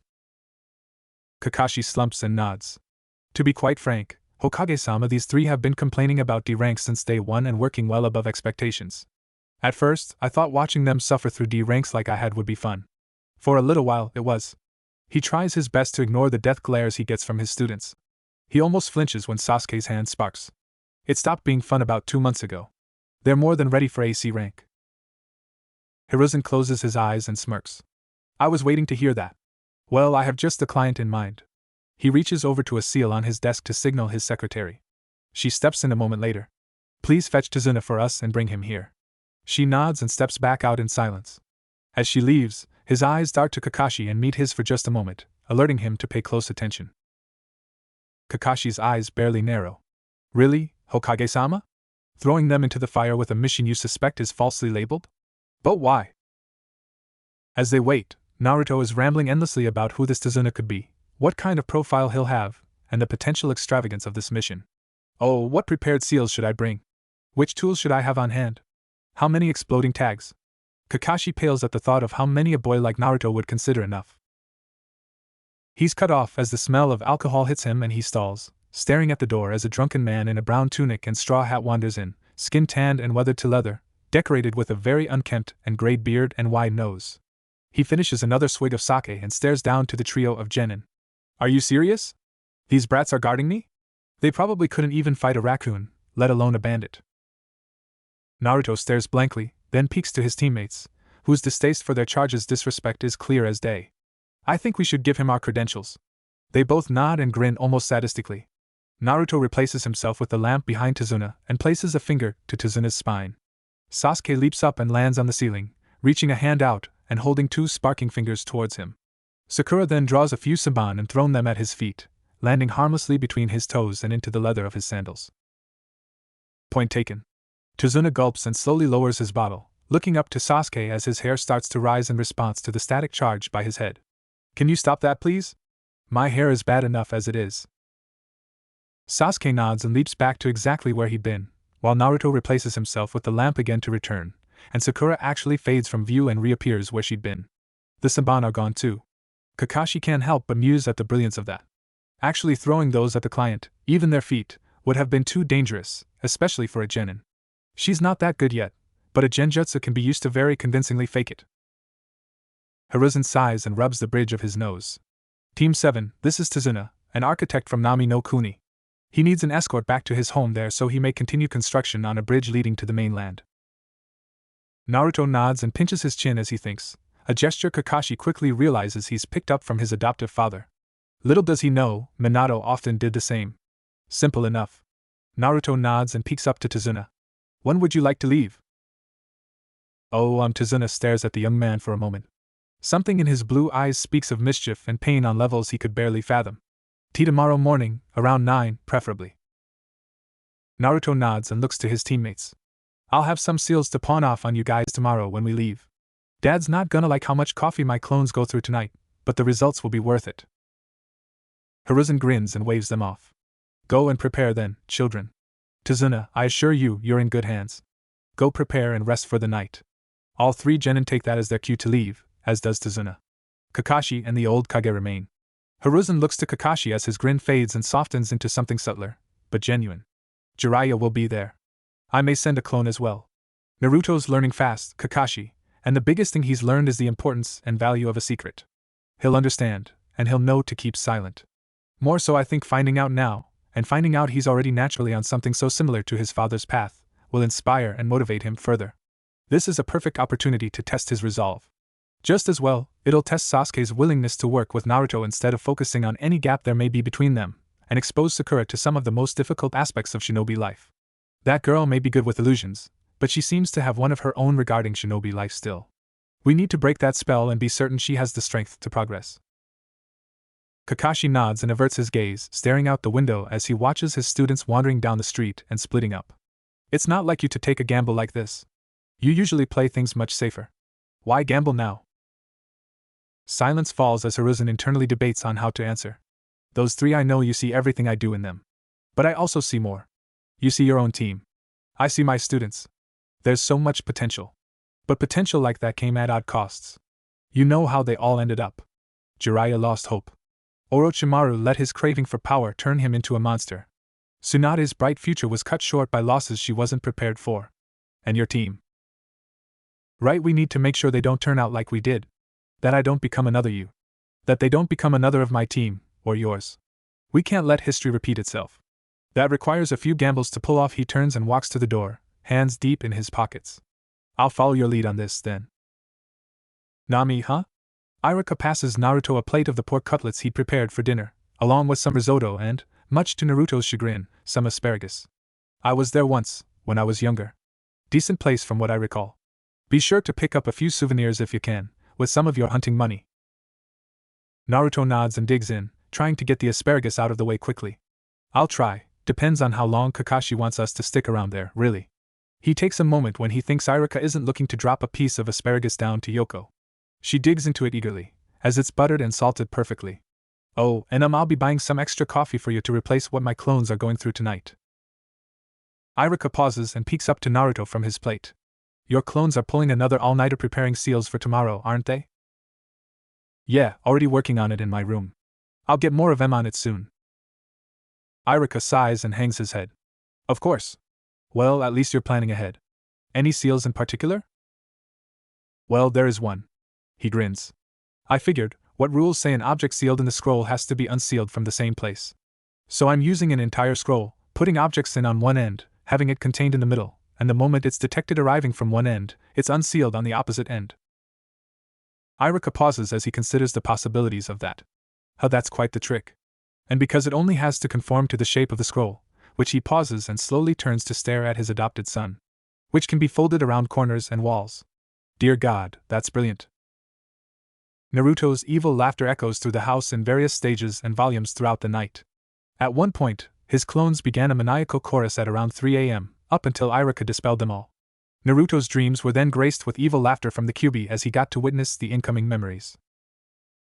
Deep in the woods of Nami no Kuni, a man in a bandage mask up to just beneath his eyes pulls the bandages down just enough to expose his lips and tilt back a swig of sake. This arrogant midget's pissing me off more and more every day. He nearly tosses the bottle, but pauses as the room's temperature drops a bit. He peeks to his subordinate seated across the room, meditative, but slowly freezing the space around them. Zabuza-sama. What has he done this time? Zabuza grunts and sets the bottle down. Bastard thought I wouldn't find out he was undercutting me and hiring someone else who'd do the job cheaper if he can manage to do it faster. Apparently, he got word from one of his company's executives in Hai no Kuni that Tizuna was spotted on his way to Konoha. He'll have an escort. I doubt I'd have trouble killing whoever sent, but Gato apparently thought it necessary to double dip on mercenaries and hire some no-name brat who abandoned the tree huggers years ago. A little shit who thinks he's great just because he's got a special sword. Jackass doesn't even know how the hell to use it. Haku sighs. There's 3 things in particular that always piss her master off. First, is anything involving Yagura. The failed coup and trying to raise funds to try again has left everything he does connected to that horrid past somehow, and keeps him in an almost perpetually foul mood. Second would be customers who don't get what they're buying and try to play financial games with Shinobi out of arrogance. Lastly would be people who don't take the skill he built his entire profession on seriously. All 3 of those together has him in a foul enough mood for Haku to detect his killing intent simmering beneath the surface at all times now. It's interesting, though. Haku had met Aoi once before. His arrogance was truly something to behold, nearly as much so as that blade he stole. So then I took the 10 skunks I'd caught in my traps that week and knocked them out, then set them loose in half the grocers in town. Raucous laughter bellows from the slightly drunken and aged architect, peeking back to the troublesome blonde with the widest grin he'd managed in weeks. Brat, that has to be one of the best damn revenge pranks I've ever heard. And believe me, I work construction, I've seen some shit go down on the job. He barks out another laugh and takes a heavy swig. You ever see what happens when bored construction lackeys have a passed-out coworker and a surplus of cement? Naruto's eyes nearly light up. I have yet to witness this majesty, but damn do I want to. Kakashi groans and covers his face for a moment. You're going to learn to use cement as a jutsu trap now, aren't you? Naruto scratches his chin as he thinks over the application. Well, depends on the elements required. I have earth, and I can probably learn the minimum of water needed to pull that off if I really push it, but I'm not sure about what else would be involved. Kakashi pauses as he watches Naruto think. It's such a marvel to him, watching him set himself to solving a problem like this. So much like his father. It's far from a conventional puzzle either, yet he still views the pieces and seeks an abstract solution to an abstract issue. He can nearly see from the twitches in his face that he's already conceptualized the elements as the largest pieces of the puzzle, but isn't certain if it's set with those 2 or needs another. Eventually, he decides to pitch in on the issue. As best I know, cement-based jutsu tend to require a combination of earth, water, and fire. It's a pretty abstract combination, and the only time I've ever seen anyone use it. He pauses and looks to the sky. Well, last time was someone of considerable rapport from IWA. I believe he was the Tsuchikage's son, Kitsuchi. Naruto whistles. Damn. Well, I'll have to settle for making a seal with that function then. Maybe seal some wet cement, and it'll be preserved and come back out still wet? Or maybe focus on earth and wind to produce aerated soil that acts like quicksand? Sakura blanches at the thought of that. Naruto, has everyone ever told you your mind is scary? Dad, Kakashi-sensei, Hokage Gigi, several Anbu, Yoko, and Shika. Of course you had an answer for that. Sasuke blurts out from the back. How fast can your current explosive stock launch Tora from a 10-inch wide cannon? 358 miles per hour. Kakashi side-eyes his demented student. How many exploding tags did you make? Are we talking normal ones, or specialty? Kakashi groans and slouches. You're gonna make me the first acting shinobi to die of a heart attack. He nearly uprights himself at the sight of a puddle up ahead, but acts natural as he can manage whilst paying close attention to his students. Sakura calms down surprisingly fast from the horrors of Naruto's mind and positions herself closer to Tazuna rather slowly. Sasuke remains at the back, eyes steeled and attentive. Naruto shoves his hands into his hoodie pocket to hide his hand sign, and there's a light, almost imperceptible puff of smoke in the front of his jacket, where Yoko had been hiding. Soon after they pass the puddle, 2 cloaked shinobi in face masks, and wearing a pair of bladed gauntlets connected by a bladed chain emerge from the puddle and rush them from behind. The moment after they step out, a subterranean exploding tag goes off behind them and blasts them into the air. They manage to upright themselves and throw kunai from the air, but the set of people they throw them at fade from view. By the time they've landed, Sasuke is roundhousing them both in the head from behind, then grabbing their backs and releasing a light shock through the water, still soaking them thanks to their choice of camouflage jutsu. They both fight through the shocks and glare back to Sasuke before bursting into water. As the water clones drop, Sasuke leaps back towards the troop, still standing back behind where the puddle had been before Naruto's trap went off. Pulling a kunai from his pouch, he peeks about to assess where they may attack from next. Yoko pops from the ground beside Naruto and yaps towards the southeast. On cue, Sakura unloads a handful of saban that way, and Naruto backs it up with a kunai. At first, the twin assassins dodge them with ease, but the kunai unleashes another explosion and almost splits them up, without having an attached tag. The seal was carved onto the metal. The tension of their chain keeps them together and wrenches both their arms as it brings them to an abrupt halt.